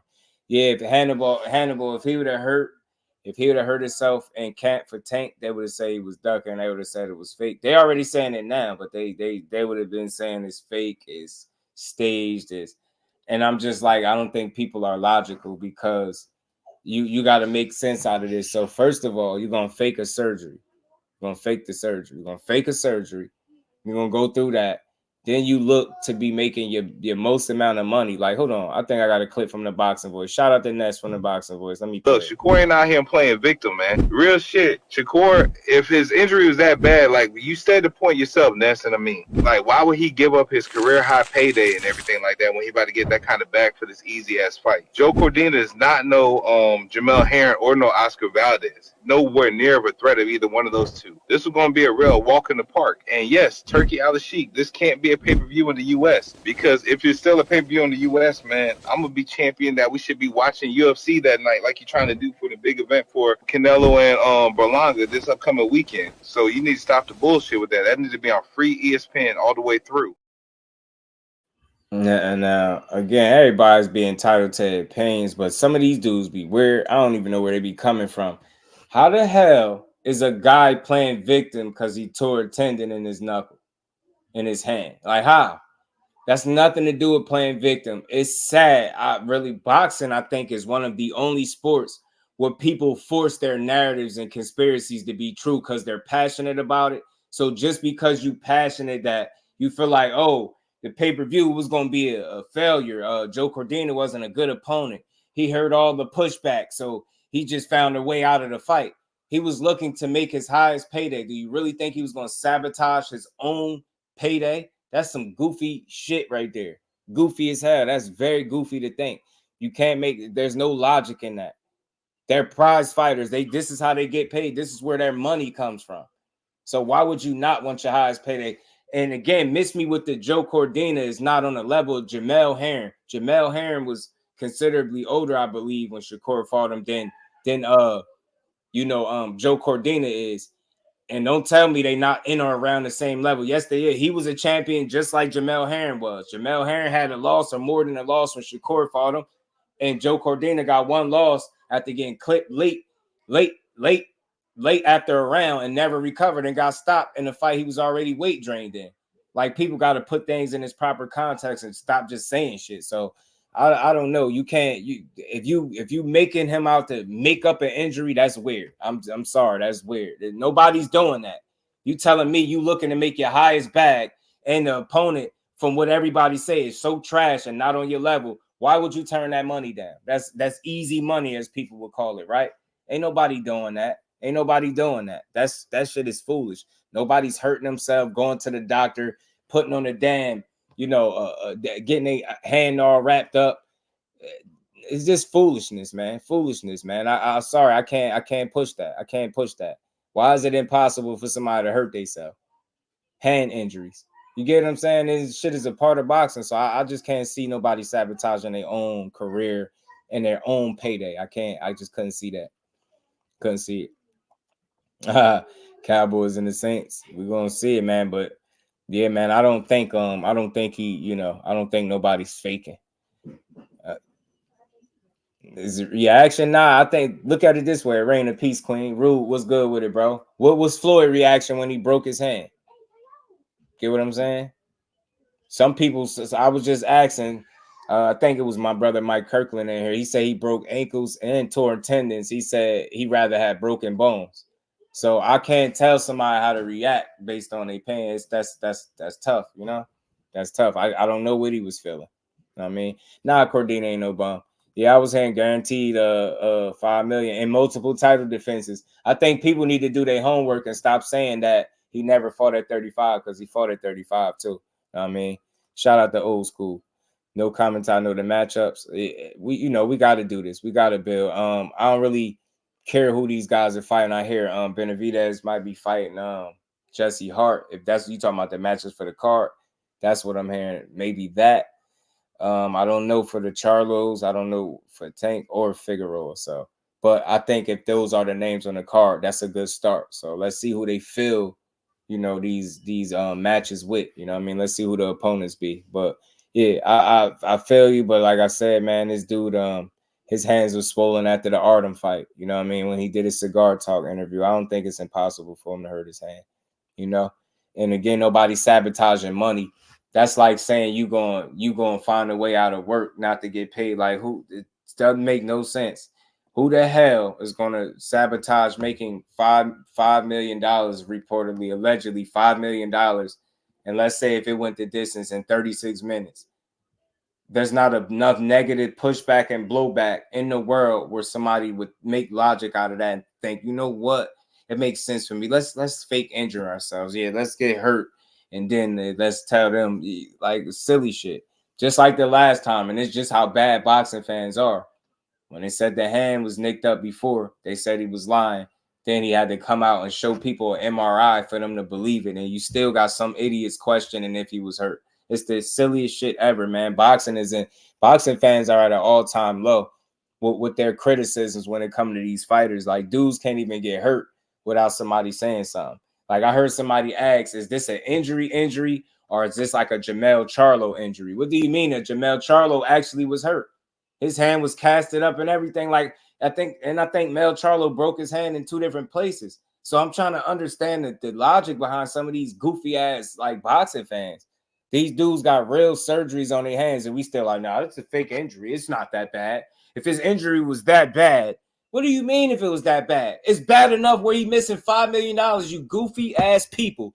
This is the same guy that went into a fight with Edwin De Los Santos, get what I'm saying, compromised, and still won.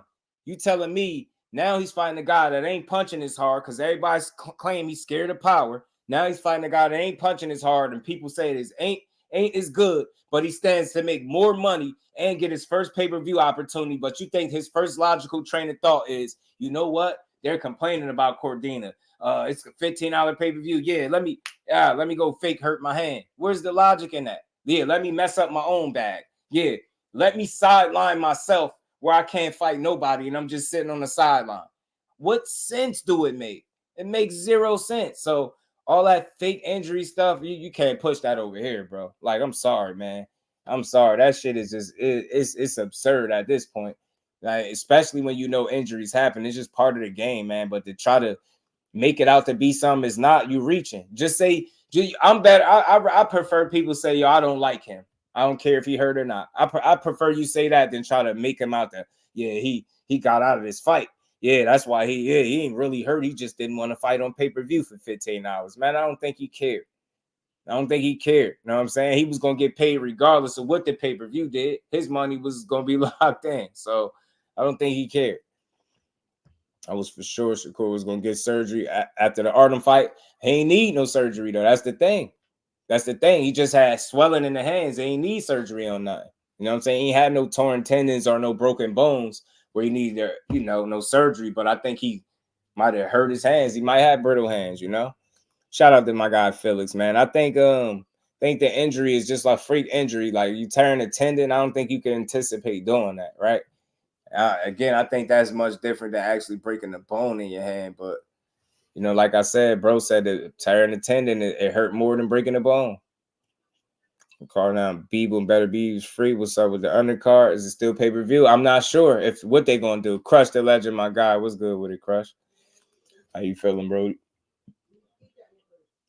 Yeah, so I don't think he needed it though, Rude. I don't think he needed no surgery after the Artem fight. I just think his hands were swollen, especially when I seen the cigar talk. That's why he say he dapped him. He didn't shake his hand. He said his hands were swollen, sore, but not where nothing was damaged where you had to go get anything done. You know what I'm saying? So, I'm saying? It's tricky, man. But again, man, I think it's just part of the sport, man. I'm just not gonna kill a guy for being hurt. You know what I'm saying? I'm not going to overly criticize him for getting hurt. It's part of the game. So I think it's just freak accident. It could be a number of things. Maybe the way you wrap your hands, maybe the gloves, maybe the way you throw your punches, maybe the way you landed that specific punch, maybe the overuse, constantly using the training, right? And it could be anything, right? So whatever it is, I'm sure him and his team will try their best to figure it out. Get in front of it, have that young man heal up and get back to it. Because like I said, I'm just a far more logical thinker than I will ever be an emotional one. So when I look at a situation like that, it's easy to weigh your options. Put yourself in those shoes. If you're looking to make your career high payday, are you going to intentionally sabotage that for any reason at all? It doesn't make sense. Financially, it's not smart. It's not a smart move. Why would somebody do that? Who would advise him to do so? Like, that's foolish. It's just no sense that you can make oh no, that's because he was just looking to get a better opponent. I'm not trying to hear none of that. That's the thing. We're the ones complaining about the opponents. Do you think guys are going into fights complaining about who they fight, knowing they're getting paid? Fighters don't do that. You get what I'm saying? It'd be us complaining about the opponents. We the ones over analyzing the situation 30, 40 times over, right? These dudes they got to handle business. They fighters, man. That's who signed the contract. That's who said, yeah, that's who available for me to fight. All right, that's who I'm beating up. That's how they look at it. I don't think he's worried about any, out of his own words, he think Cordina is a good fighter, which he is. So I don't think he was tripping about the level of opponent. I think people was. Nah, they ain't never satisfied. They get hurt, they faking y'all. Now, if they fight anyway and win or lose, fans would say they should have. They said it with Shakur, bro. They said it. Perfect example, Mr. Improv with De Los Santos. Well, if you were so hurt, you shouldn't have took the fight. How you gonna tell another man that what he should and shouldn't do based on his career because you wasn't satisfied with the performance? That's his career you talking about. Yeah, you wasn't 100. You should have, instead of looking at it like, damn, you wasn't 100%. You went there against a guy that could have knocked your head off, and you still wanted to take the fight.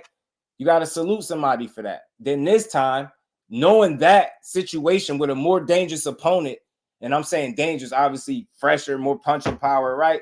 In a De Los Santos, he's younger, he's like 23 or something. You were going there compromised against him, right?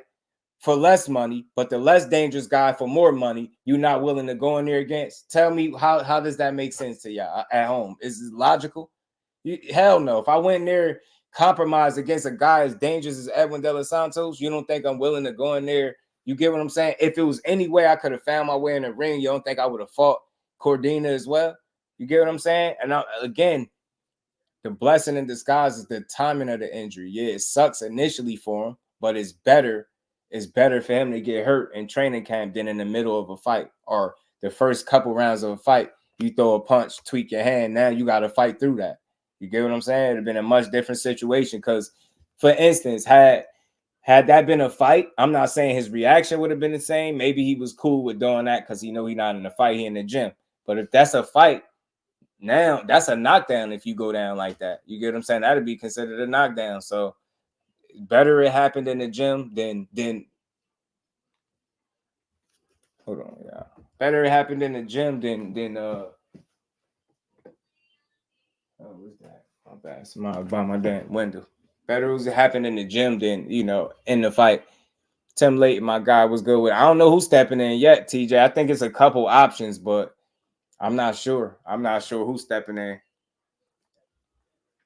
I'm not sure. So I don't know what they're gonna do. I don't even know if it's still pay-per-view yet.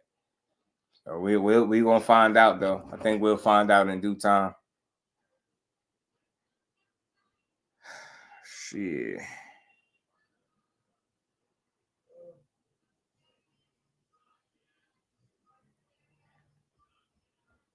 So yeah, man. It's looking like that card might be a thing. So let's hope for it, man. Let's see it.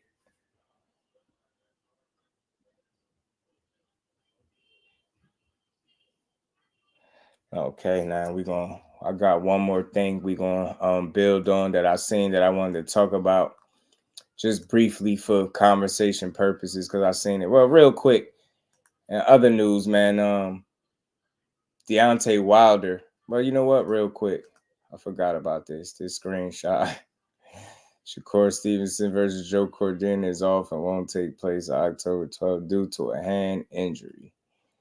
And somebody said, this is shaking my effing head. This is supposed to be the guy that is Tank's biggest threat. What a joke. He's definitely not it. All I'll say is I don't know how you could determine a threat based off somebody injured. He's not a threat to nobody or hurt. You get what I'm saying? I don't think that has anything to do with it. I think that's kind of silly. That has nothing to do with the skill set, how to fight a play out, IQ, any of that stuff. That's just random. That's like saying, Tank hurt his hand before. Is he now not a threat to anybody else because he hurt his hand before? What happened after he hurt his hand? It healed and he got right back to doing what he did, right? Same thing with Shakur. He's going to have to rehab, heal his hand, go through all of that and just have that confidence in using it and get right back to doing what he normally do. I don't think getting hurt has nothing, makes him any more or less of a threat at all. Unless obviously you got compromised hands going into the fight, but that's for anybody, right? I think if Tank would be in a fight compromised against Shakur, it would be tough for him too to figure out. It's just those are two guys that you don't want to be less than 100% going into a fight with, respectfully. Don't nobody want to go into no damn Tank fight with a busted hands of any kind, right? What the hell you gonna do? That's the wrong kind of guy to be in front of if you compromise. And Shakur, if you compromise, you definitely don't want to be in front of him either, because it could be a bad night for you. So I don't think that comment made a lot of sense. I don't see, that doesn't make him any less of a threat because he got hurt. Like, injuries happen, you know what I'm saying? And this one is just a little freak unfortunate accident. So, you know what I mean? It's part of the game. He'll heal and he'll get back to it, man. But something I wanted to talk about pertaining to Shakur and Tank, being that people keep talking about it, and I came across this interview, this little conversation from Bernie the Boxer from a little while ago, and Coach Kenny, and I thought it was interesting. Man, I just didn't catch it, so I'm kind of late to it. But real quick, before we go there, for the guys that, and the fans that still rocking with Wilder, this is something that came from his trainer. Deontay Wilder's trainer, Malik Scott, has declared that Wilder will fight again and is not retiring from boxing yet. He'll be back. Deontay will fight again. He still has a bright future in boxing, especially at the high level. As for the biggest fights, it could be against Francis Ngannou or Anthony Joshua. They are still mega fights. That is what Malik Scott said. That is very optimistic thinking. At this point, Tyson Fury and AJ fought Ngannou. So if Wilder do it, I don't want to hear no shit. But if it's a way him and AJ could ever get in the ring, I would want to see it, regardless of what I like to see it, But shout out to Malik Scott, shout out to Wilder. Let's see what's next. They say he ain't retiring, so we gonna see. He getting a hand operations, need to get him stronger. Right. Maybe his hand heals stronger, you know what I mean? Shakur talking about people ducking him, but he's hurt. That's I know that dumbass with Texas got to be teasing or something because he just got hurt. Did you not see him get to 35 and a bunch of people say no to him? I don't know why we don't acknowledge that. We act like he lying or something. Dude's definitely saying no. Like, think about it. They making more noise about Loma ducking Tank like he ain't already say no to Shakur. Like, it was cool when he said no to Core. They ain't even give a damn. Tank, we supposed to cry. Oh my God, I can't believe it. He ducking. He said no to Shakur first. And people still ignore it and be like, Core keeps saying people ducking him. Like, they ignoring it. Pitbull Cruz, Williams Zepeda. You get what I'm saying? Frank Martin had an opportunity. He botched it. It's a number of these different guys that's finding reasons and excuses not to fight him. It ain't like he making that shit up. I sat here and watched it. This is how he got in the ring with Edwin De Los Santos. Remember, he had to go all the way down the list of people because everybody was saying no or finding a reason not to fight. That's not nothing to make up. That's an undeniable fact. It's an undeniable fact that they be ducking him. These dudes be saying no or avoiding smoke. You get what I'm saying? Pitbull Cruz team said it'd be like a dog chasing a cat. They literally said this. Williams Zepeda and Oscar used Shakur name for a couple fights now and still ain't fought him not one time. He even tried to get Shakur to sign with him to talk about to get that fight. So only situation people could remotely try to point to with Shakur is turning down 25%, who Bob Arum said had no substance. So I'm not even faulting him for that. It just tells me he's not a dummy and he know his worth. Outside of that, you've never seen nobody send him no contract and he turned it down. Nobody of substance, but we watching people in real time say no to him and we choosing to forget about it and act like he's just making it up, like nobody's, not avoiding him. These dudes are avoiding smoke. They don't want to fight him. You know what I'm saying? Yeah, some crazy foes. But shout out to everybody, man. Everybody in here is family. With soft hands, guys still don't want to smoke. That's what I'm saying. And that doesn't mean Tank. I don't think Tank is one of those guys, just to make that clear. I don't think he's one of those guys. But real quick, before we get out of here, got one question when it does pertain to Tank Davis and Shakur Stevenson, because I heard what his coach has said. I heard what Coach has said, and I thought it was interesting, something that he said. So I'm going to play the exchange between him and Bernie the Boxer. We're going to listen to that, and I'm going to get my thoughts on it, and we're going to ride out. But until then, y'all make sure y'all smash the like button if y'all haven't. Make sure y'all notifications on. And let's get to this. Shout out to Mill City. Shout out to Bernie the Boxer and Coach Kenny. I was listening to this little build, man. It was interesting what they was discussing. Shout out to everybody. Let's get to this. Okay. And with Shakur and Tank, if it's so easy, make the fight. If it's so easy, if he gonna whoop Shakur like that, then let's don't even go with Lomachenko because everybody really want to see that fight. Everybody want to see.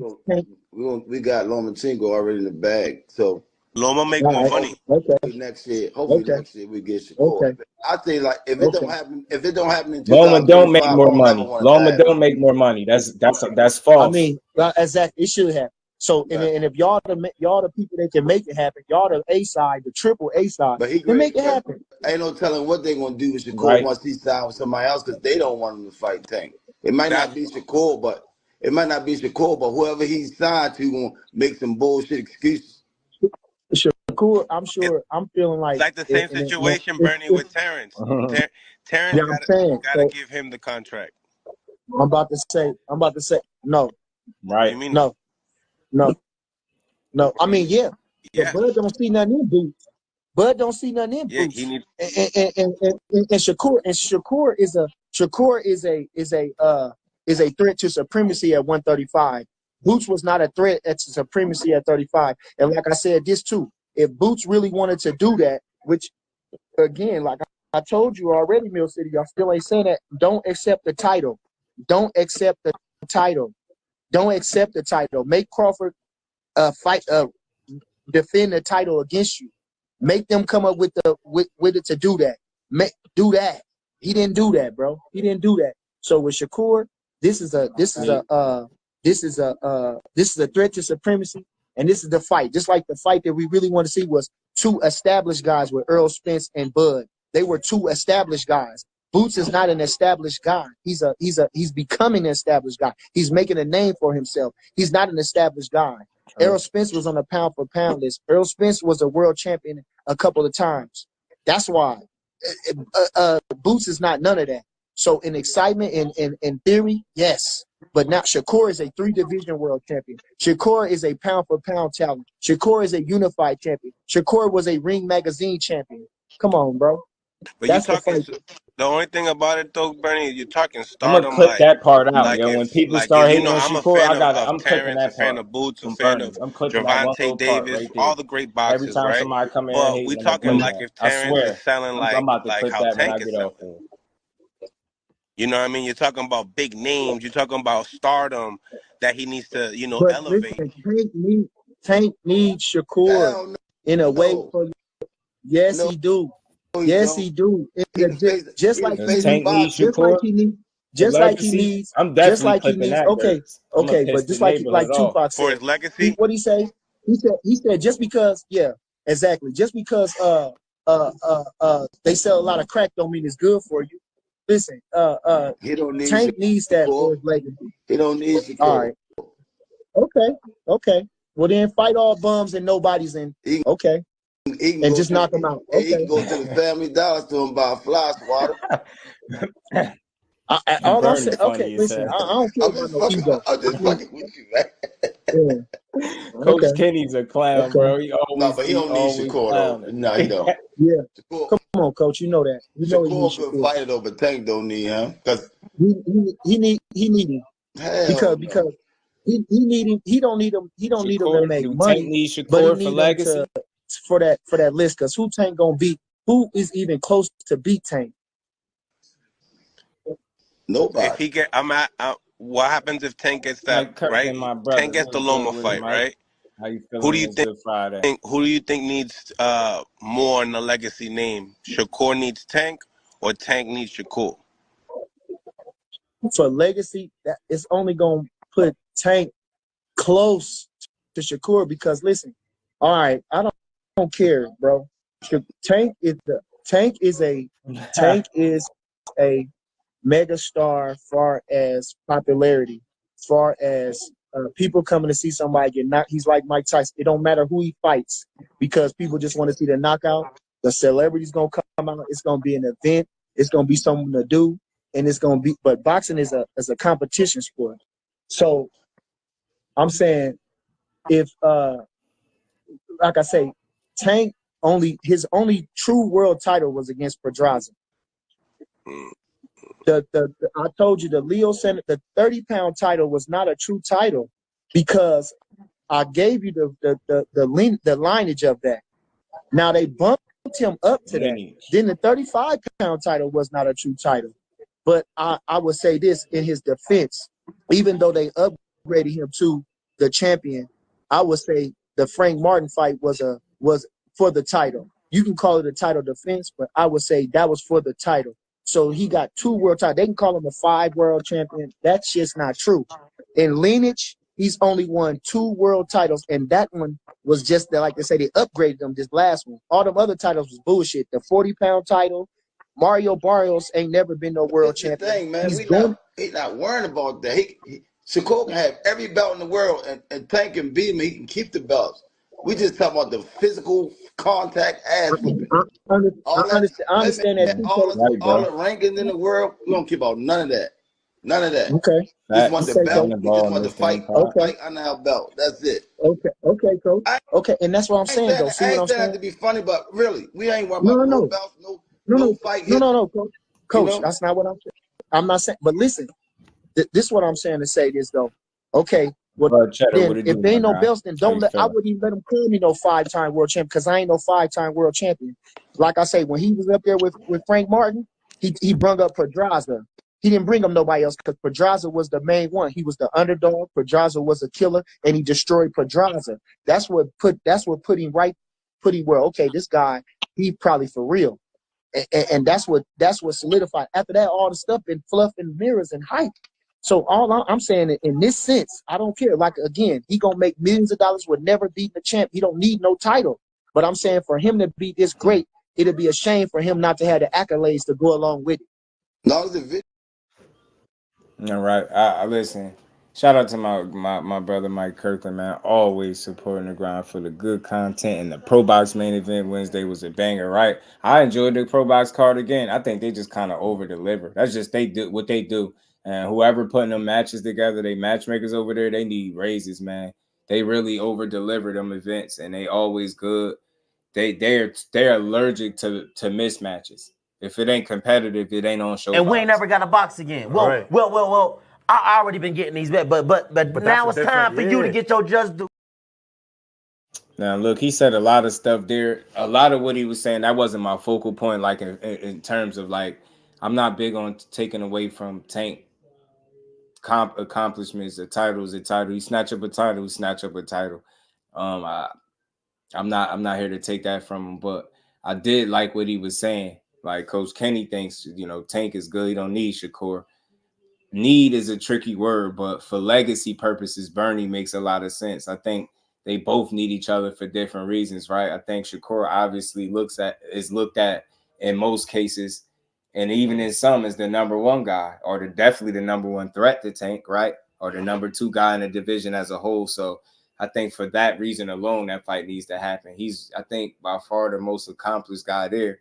You get what I'm saying? In terms of accolades from 126 to 35. So why wouldn't you make that fight? Need is a tricky word when you're talking about Tank, and you always have to put it in its proper context. Do he need him per se? No, he can go on and keep making money with other people. But should he want that guy on his resume for legacy? Absolutely, the same way Shakur should want him on his. Because they potentially, and I don't give a damn what nobody say, they could potentially be a kryptonite to what each other does well. Maybe Shakur's defense is good enough to avoid that big shot and never get stopped. Or maybe Tank's offense is good enough and efficient and accurate enough to crack the defensive code of Shakur. They are threats to each other. I don't give a damn what nobody think. I know a threat when I see one because of what they do well and what they specialize in can give the other guy fits. Tank getting in your chest, pressuring you the whole time, wearing you down mentally, that shit could wear on you and it could put you in some situations to get yourself hurt. Shakur being is smart and a step ahead of you defensively could have you whiffing all night, could have you missing. He's done it time and time again. The same way Tank has knocked people out time and time again, Shakur has made people land some of their lowest outputs that they've ever landed in their careers. Like their connect percentage on him is just at an all-time low. These dudes don't hit him a lot. But when you talking about Tank, you talking about the best of the best. You talking about a guy that's going to be able to hit you. You talking about a guy that can pressure you, be in your chest, make it hard for you, and hurt you. He can do all of that. But you also talking about a guy that's very smart, very experienced, He's accomplished in his sport. He's smart. Both of these guys been boxing relatively since around 5 or 6 years old. They both started at 126. They work with each other. They spar with each other. It's a lot. They are threats to each other. Now, how much of a threat remains to be seen. But that's why we want to see the fight. But I didn't focus on so much the aspects where he was giving his personal opinion on what he think about the titles and stuff. That's conversation for him. Like, I don't care about that. Tank is the guy with or without titles.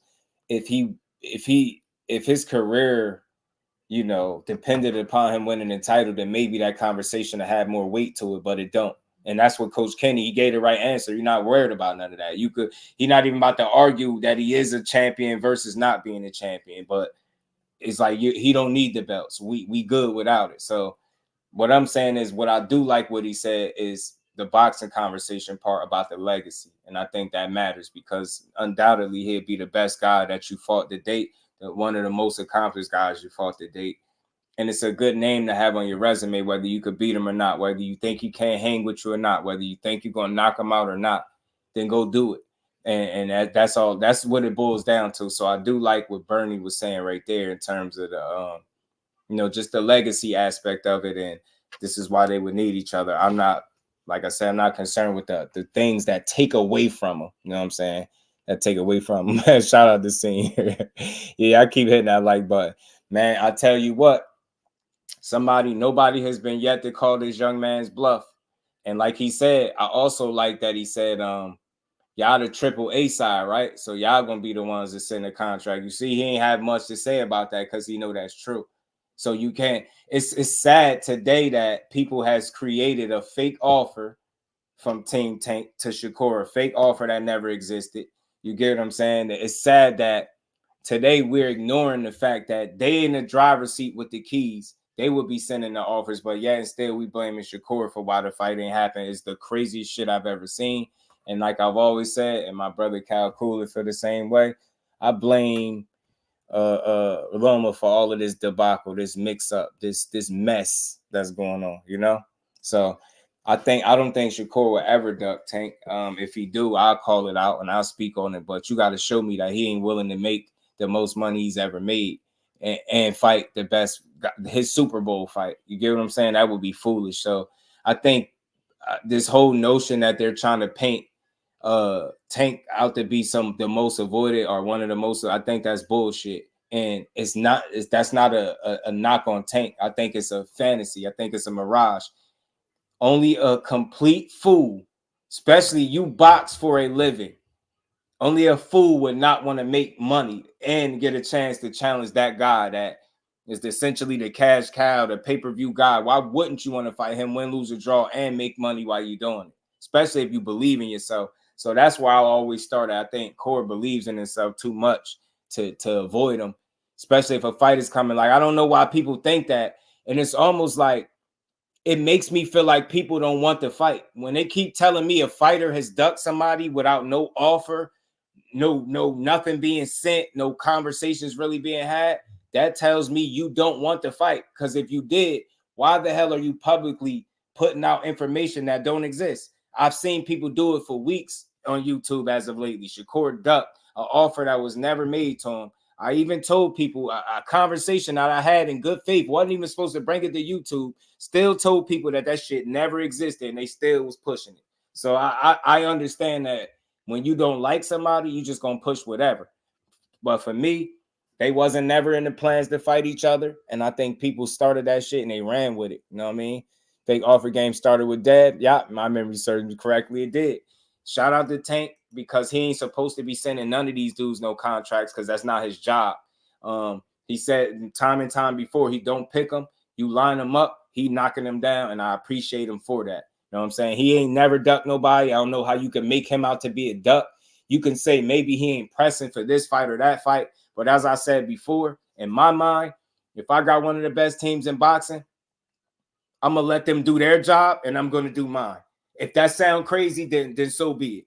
No, I ain't got to go in their offices or get on the phone kicking and screaming about, get me that guy. I understand that, but they got a plan for him. It's been working. They moving them to those guys. And I would stay quiet and just keep knocking people's asses out and keep it rocking. You know what I'm saying? Just keep it moving. So That I think, and then when you hear the coaches of said fighter telling you the fight ain't, well, one of them say the fight ain't ready, it ain't ready yet, it ain't time to, you know, the money this, the money that, that's telling you that fight ain't in the plans right now. That fight ain't in the plans because people are they working double time to kill it. On one end, they're saying he ain't gonna take a pay cut for a guy that, how do you even get all the way there when you ain't even negotiate with him? They saying on one end, he ain't gonna take a pay cut. On the other end, he ducking. But then you had Leonard Ellerby talking to Eddie Hearn, and not one time did he mention any offer being offered and being turned down. He ain't throw none of that out there because it don't exist. You know what I'm saying? Shout out to Leonard Ellerby. You stupid. Shout out to B Fighter. Now that's the seeing my guy. He already know Rolly, the face of boxing. Shout out to everybody that's still rocking. But I got one more clip to play. So like I said, y'all know my energy are always consistent. I don't focus on things that is said about the fighters to discredit them. I just like the whole legacy conversation. I do think Bernie was right with that. The other stuff, you could argue about that. He could argue about that on his own.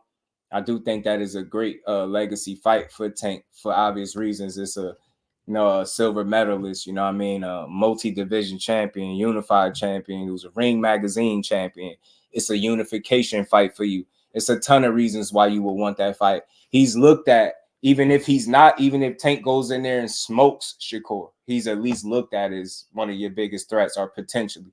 So until you see that, man, you're gonna always have people saying it. So I don't care about who thinks who's gonna win and lose, but nobody's gonna ever convince me that fight shouldn't happen. If it doesn't happen because Shakur Stevenson says no to a fight, then I will be sure to report that. But I just don't. I seriously doubt that he'll do that to himself. I seriously doubt that. I mean, I seriously doubt that he'll ruin the opportunity to get his biggest payday, right? And then check this out. This is the thought process of most fans. So you telling me he gonna ruin what they was reporting as a guaranteed $5 million, which will be a career high. I'm not in his pockets, but that's what they was reporting. So let's just say if that's what's the case, you telling me he's gonna ruin his potentially highest pay or his highest payday for what exactly? Where's the lot? Like, why would he do that? So you telling me not only is he ruined what would have been his current biggest payday against Joe Cordina with a fake injury. And then on the other end, he's turning down phantom offers that was never made in a fight, which would be like the biggest fight, I think, at 35, obviously, in a fight where he would probably obviously stand to make the most money. So you telling me on two different ends of the spectrum, he burning the candle basically at both ends, and he don't want money either way he go. He don't want the Joe Cordina money because Joe Cordina ain't good enough. He don't want to fight Tank because he's scary.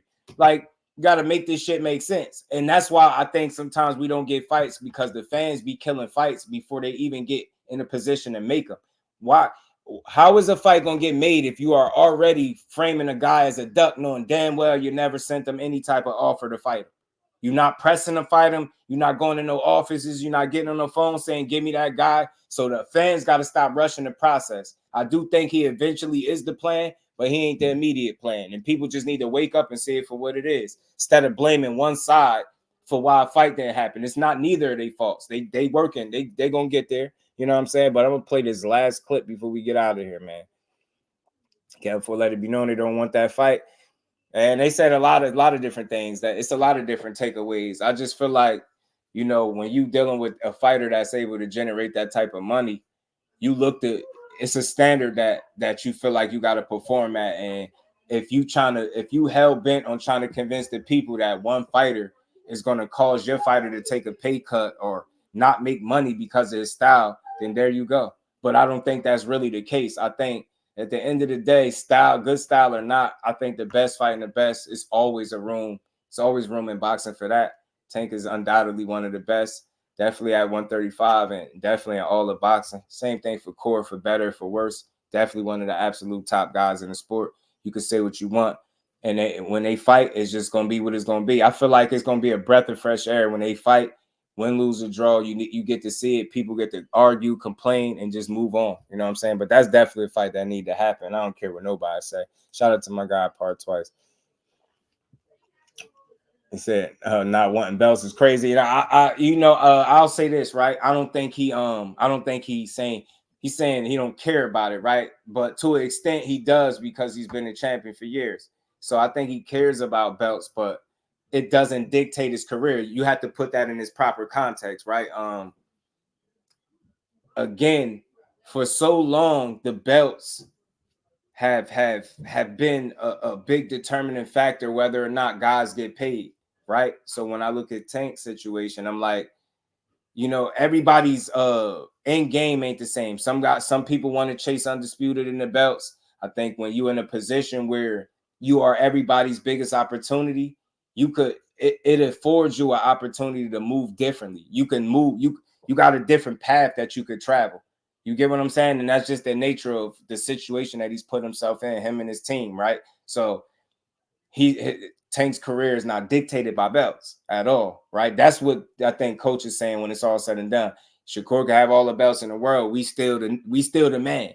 You get what I'm saying? So with or without belts, we still the man. Like, so when he say he don't care about it, let me elaborate. And I think if he was hearing me speak, he would agree. That's what he mean. The belts don't dictate how they move, and they'll get to you on their terms. They move on their terms. The belts don't dictate who they chase and who they, who they go after and win. You know what I'm saying? So I understood it. Sometimes people don't like to hear it because you feel like fighters should want to chase belts, legacy, be great. And there's nothing wrong with that. But when you see the headache that comes with the belts, I'm not mad at you if you have another avenue or a path that you can travel where you don't have to focus primarily on belts and you're still able to be the show within yourself, right? For instance, look at Boots Ennis.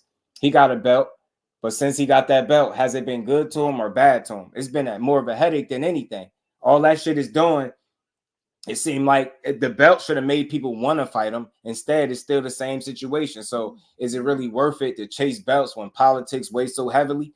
When it comes to those belts, the first thing Barrios trainer said, which is true though, we on this side, they over there, and we probably chasing Pacquiao.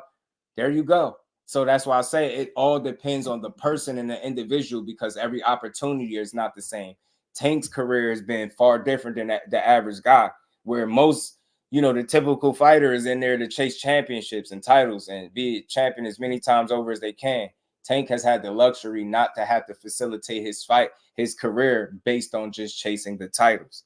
He can just whoop ass and knock people out. And because he's must-see TV, people don't, it'd be some pushback, but overall, he shines every single time. You get what I'm saying? And people show up and show out. So it's tough, right? You know what I mean? I'm not saying it's right or it's wrong, but I get it. You know what I mean? It depending on the person. Everybody can't spend their career being stuck on titles, right? And knowing that politics stop you from getting them, bro. You know what I'm saying? 147 is Boots, right? But he can't get the opportunities because dudes ain't willing to step in there with the money that's being offered. So now the title becomes more of a headache than anything, because now you just a titleist being forced in situations now to go defend your title in Germany against a guy that you already beat for 12 rounds. You get what I'm saying? So see how Boots is a prime example of how the titles are becoming a direct headache for him in many cases, right? It's not awarding him the kind of opportunities that you feel like a titleist would have, and starting with just being able to get those other guys in there. Cooking with Sir, what's good with it, bro? It's not Boots, it's Eddie. You know what I'm saying? And I ain't saying he's not willing to pay, but not what these guys want. He's obviously not willing to pay. But shout out to everybody. I smashed the like, but I got one last clip to play, and we're gonna get up out of here. That's what we ain't worried about all that shit. But I don't know what that means. I hear what you're saying though. But yeah, I don't see no lightweight right now that can fuck with Tank. None of them. And listen, and so for supremacy, he got to fight Tank. He got to fight Loma, and he got to fight Shakur. He gonna get Loma out inside 6th round, and I hope so. I don't care. I hope so. Like I say, I'm a fan of Tank. I love Tank. I think he's dynamic. I was one of the first ones to say that he was more of a boxer. That was more than a puncher. And I believe in Tank. I just want to see him with those guys, like I say, with the intriguing matchup. And they so close. They in the same age bracket. And let's just see that shit happen. Because we waited too long for Spence and Crawford. That was ridiculous. I mean, Crawford couldn't get no chances, and those was the guys that everybody looking at. You know, like I say, we had just like what's this kid's name? Bam. He fighting all them young guys that you want to see him fight. And he was fighting them or fighting those type of good fights like consecutively. That's what you want to see. You know, so that's all I want to see. I didn't mind Tank fighting Hector Garcia. That was a good win. That guy was the lineal champion at 130. Tank stopped him. You know, that was a good fight. I wouldn't mind seeing him against Rayo. I thought that was going to be a good fight, even though after he knocked out Chris Colbert, you know. But the top fights is Shakur and Loma. So, like I say, as long as he's fighting a good guy, I'm on mine. I like showcase fights too. I like guys who, you know, like I say, them guys I named, they ain't bad fighters. Yeah, And, hopefully we'll get him by next year. We do got Loma next, you know. So yeah, well, good. Like I said, I like to see that, and I like to see him with that Ring magazine around his waist. And then I like to see him fight against the number one contender and Shakur Stevenson. Man, I love that fight. Nah, ain't no number one contender here. See them the fights that Tank need to fight, because Tank nobody beat Tank, so he need to fight. Tio, Shakur, Loma, these guys. Anybody else? Look, like you said, I don't know who he fighting. I don't know who he fighting, but his next 4 opponents get knocked out, whatever order they come in. I don't know who it is, but they all getting slayed. No, he said the next 4 getting smoked. And I'm gonna bet $1 million with anybody that they won't I like go the Coach distance. talking that talk. So he betting $1 million. Oh yeah, I ain't got no $1 million, but I bet you every dollar he don't knock Shakur out. I bet you that. I bet you that. I bet you he don't knock Shakur out. I bet you whatever you want to bet, whatever. I ain't got a lot of money, but I'm telling you, me and you, Coach, that's easy money for me.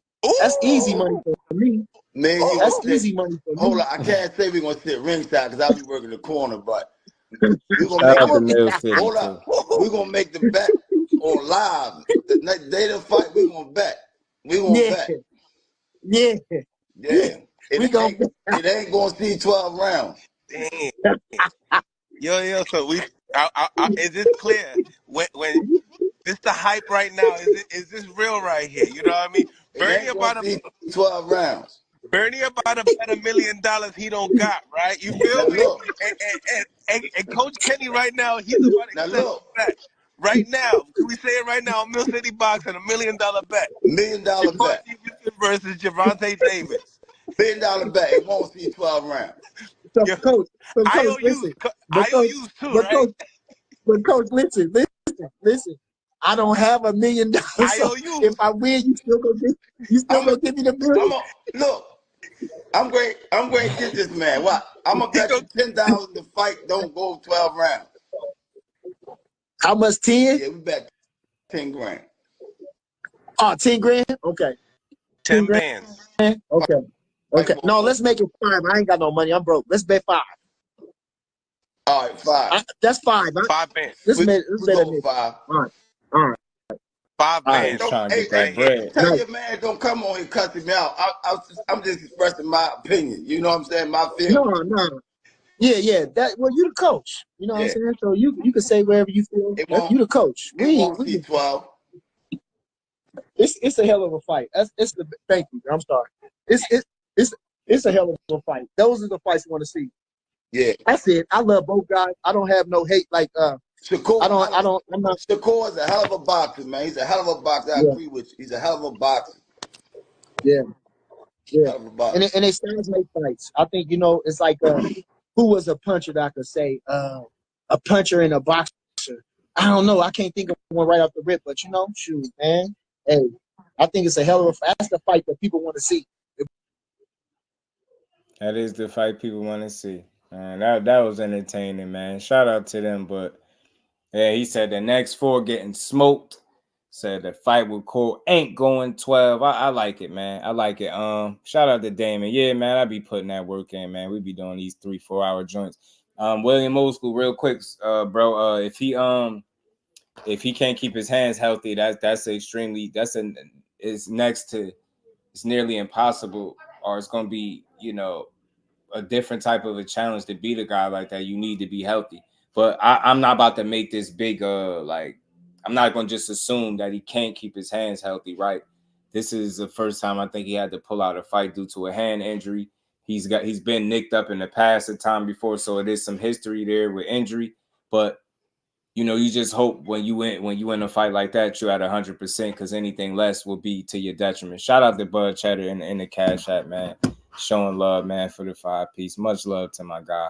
Said for keep on keeping it 100 the real. Appreciate, man. I appreciate you. Salute to Bud Cheddar. Much love for the support, fam. And we ain't never got a box again. Well, right. well. I already been getting these bets, but now it's time for you to get your just due.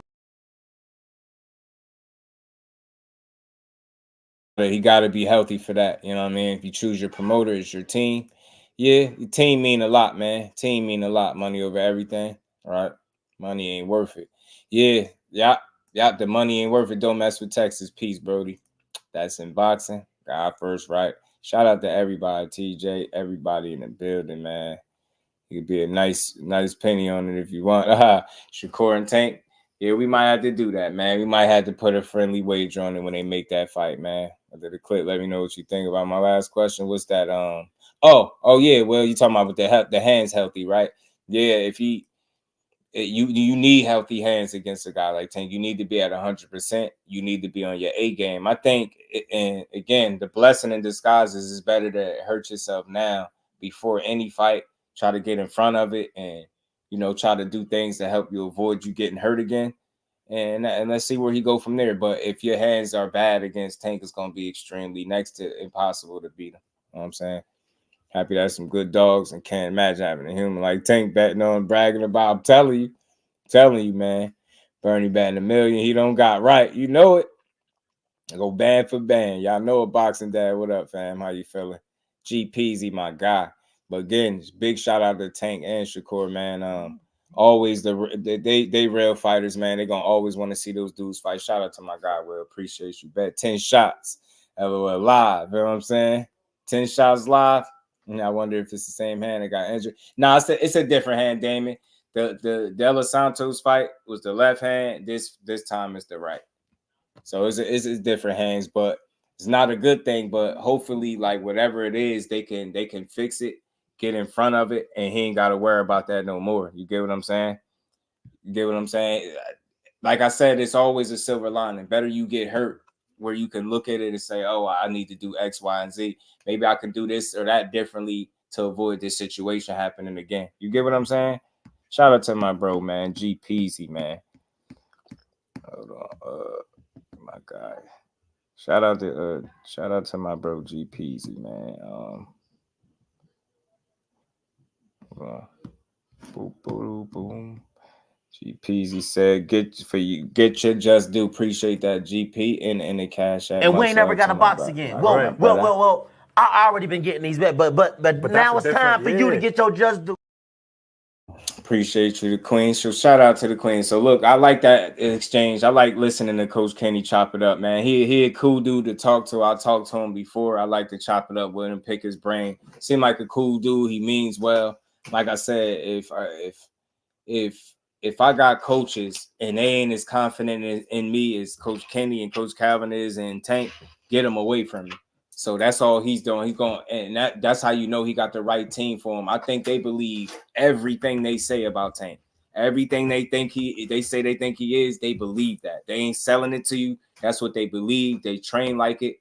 They got a 3-headed monster. They got some great chemistry going on over there, and they got a winning formula. They know how to win. They know how to prepare their man. They know how to get the most out of him. Like I always say, that's why he's gonna keep winning. Same thing for Shakur. Salute to him. Hope he, wishing him a speedy recovery. Go get that hand healed up and get back to scalping shit. You know what I'm saying? Make Eddie stand on business and deliver you these fights so you could prove just how great you is. And when that opportunity comes, fight Tank. Simple and plain. When the opportunity comes and that contract or that offer, that phone call come, get on that phone and make the biggest fight of your career thus far and just be great.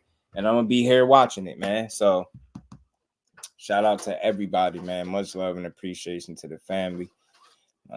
Confident, but saying they don't need the fight Shakur kind of makes you go, yeah. But that's the only thing. Like that's why I say you got to admit he would need that kind of fight for legacy. Like it's good for legacy talk, right? But he don't need it, right, per se, but it would do him good. And at the end of the day, like Tank said, you in there, little homie, you in there, right? So big homie core is in there. So with that, man, that's my time for this Good Friday. Like I said, I appreciate everybody rocking out with your boy all the way to the end. Be knowing who y'all got, I'll remember tomorrow. So look, final predictions, man, for Canelo and Berlanga. I got Canelo beating Berlanga, possibly stoppage. I am rooting for Berlanga as the underdog, though. Make that clear. But I think he ain't over his head. I think Canelo is just too far experienced, too crafty, too smart. I don't think Edgar Berlanga is quite there yet. He hasn't had the right preparations to prepare him for this fight, and he makes far too many mistakes and don't have the style. He doesn't fight clean enough inside the ring to beat a guy like Canelo, respectfully. But I think he can make it an interesting fight, depending on his approach and his game plan and his mental and how he handled being under them lights, right? Lara and Garcia, I think that's going to go the distance.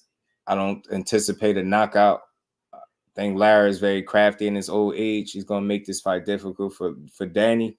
Danny got to show me after 2 years he still can, do what he still can handle.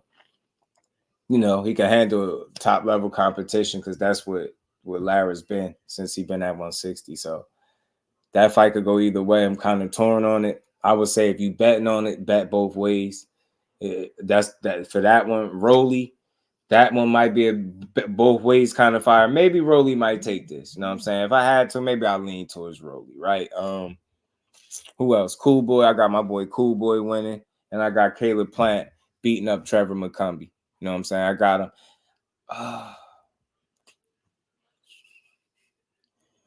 I wonder, man. If I be wondering, I be forgetting to do a poll arena, man. Maybe I'll do a poll and try to do it when I get off of here and see what kind of reception I get. If I get enough people that want me to call it, I'll call the fight.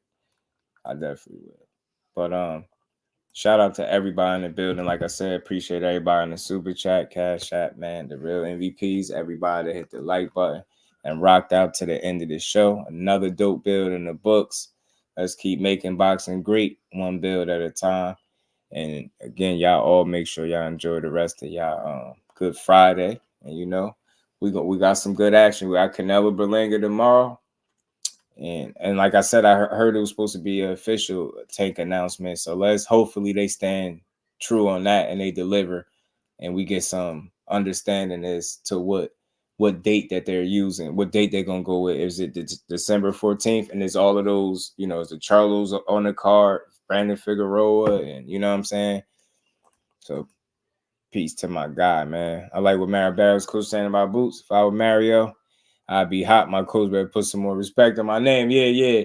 He was going in. He was a little too happy right there, too giving with the compliments. Larry could still be undefeated. And that's a fact, Mike Kirkland. That is a fact, bro. Back then when he beat Paul Williams, that was a win. That shouldn't have been a loss. I think he beat Canelo. He got a draw with, I think, is it Castaño? Got some draws that wasn't draws. He got some bad shakes for sure. But Lara definitely could be undefeated. You know what I mean?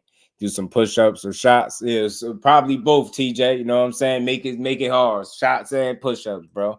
Appreciate your arena. But again, man, much love to everybody, man. Y'all enjoy this good old Friday. And I'll see y'all. We'll be with y'all tomorrow, man. Maybe we call the fights if we get enough people to participate. If not, then we can always do a post-fight and we could build on every one of the fights that was on the card. So with that, we're going to get up out of here, y'all. Peace to the fam.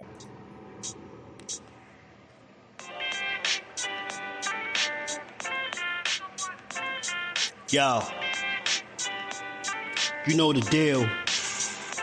We back again. We never slacking. Word 'em up. Ladies and guys, whether if you drunk or you high, it's time to pay respects to the illest man alive. If you think you got a point, he'll shrink you down to size. And from there it's downhill like a slinky or a slide. Open your eyes, got a deep connection with the rise, so you might see them jump in whenever they go live. Peep it, this channel blowing up now, it's not a secret. With tons of exclusive interviews to listen to. Them other channels I hate, but yo, they missing clues. They start narratives, sip the goose and twist the truth. It don't take a rocket scientist to get the proof. Just click the live at 4 p.m. Eastern time. But when you chime in, make sure you keep it kind. But if cowards want to debate, then it's feasting time. My man Jusdu shine busy all the time. Grind 24/7, 365. Videos he might have 365. My rhyme's sick, they make you do a 365. You get a rich if you think you fit to survive. It's Jusdueboxing, time to click the live. Ain't no beginners, if you soft, you ain't down to ride. I crush you, respect too, it's Jusdu. He got the illest boxing show on the internet. The boy been a threat and he ain't even had dinner yet. Word him up. Yeah. You know what time it is.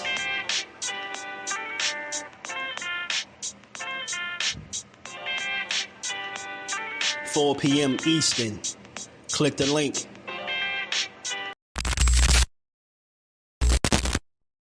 It's time for another raffle brought to you by the JBT. Our first item is a new 10th generation iPad with a liquid retina display which shows off beautiful color and has plenty of power for all your handheld computing needs. Great for work, play, or just movies on the go. How much is it to enter, you ask? Just $10. Or you can catch the deal with 3 entries for just $25.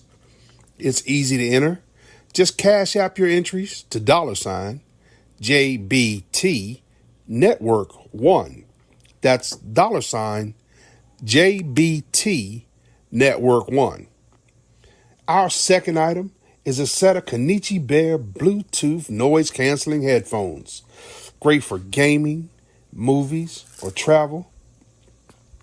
As the second prize in this great raffle. Our third item is a Ninja brand air fryer. Great for all your air frying needs. Cooking healthy with the JBT. So send your entries via Cash App to JBT Network 1. That's JBT Network 1. $10 each or 3 for $25. Put raffle on the comment line and you are entered.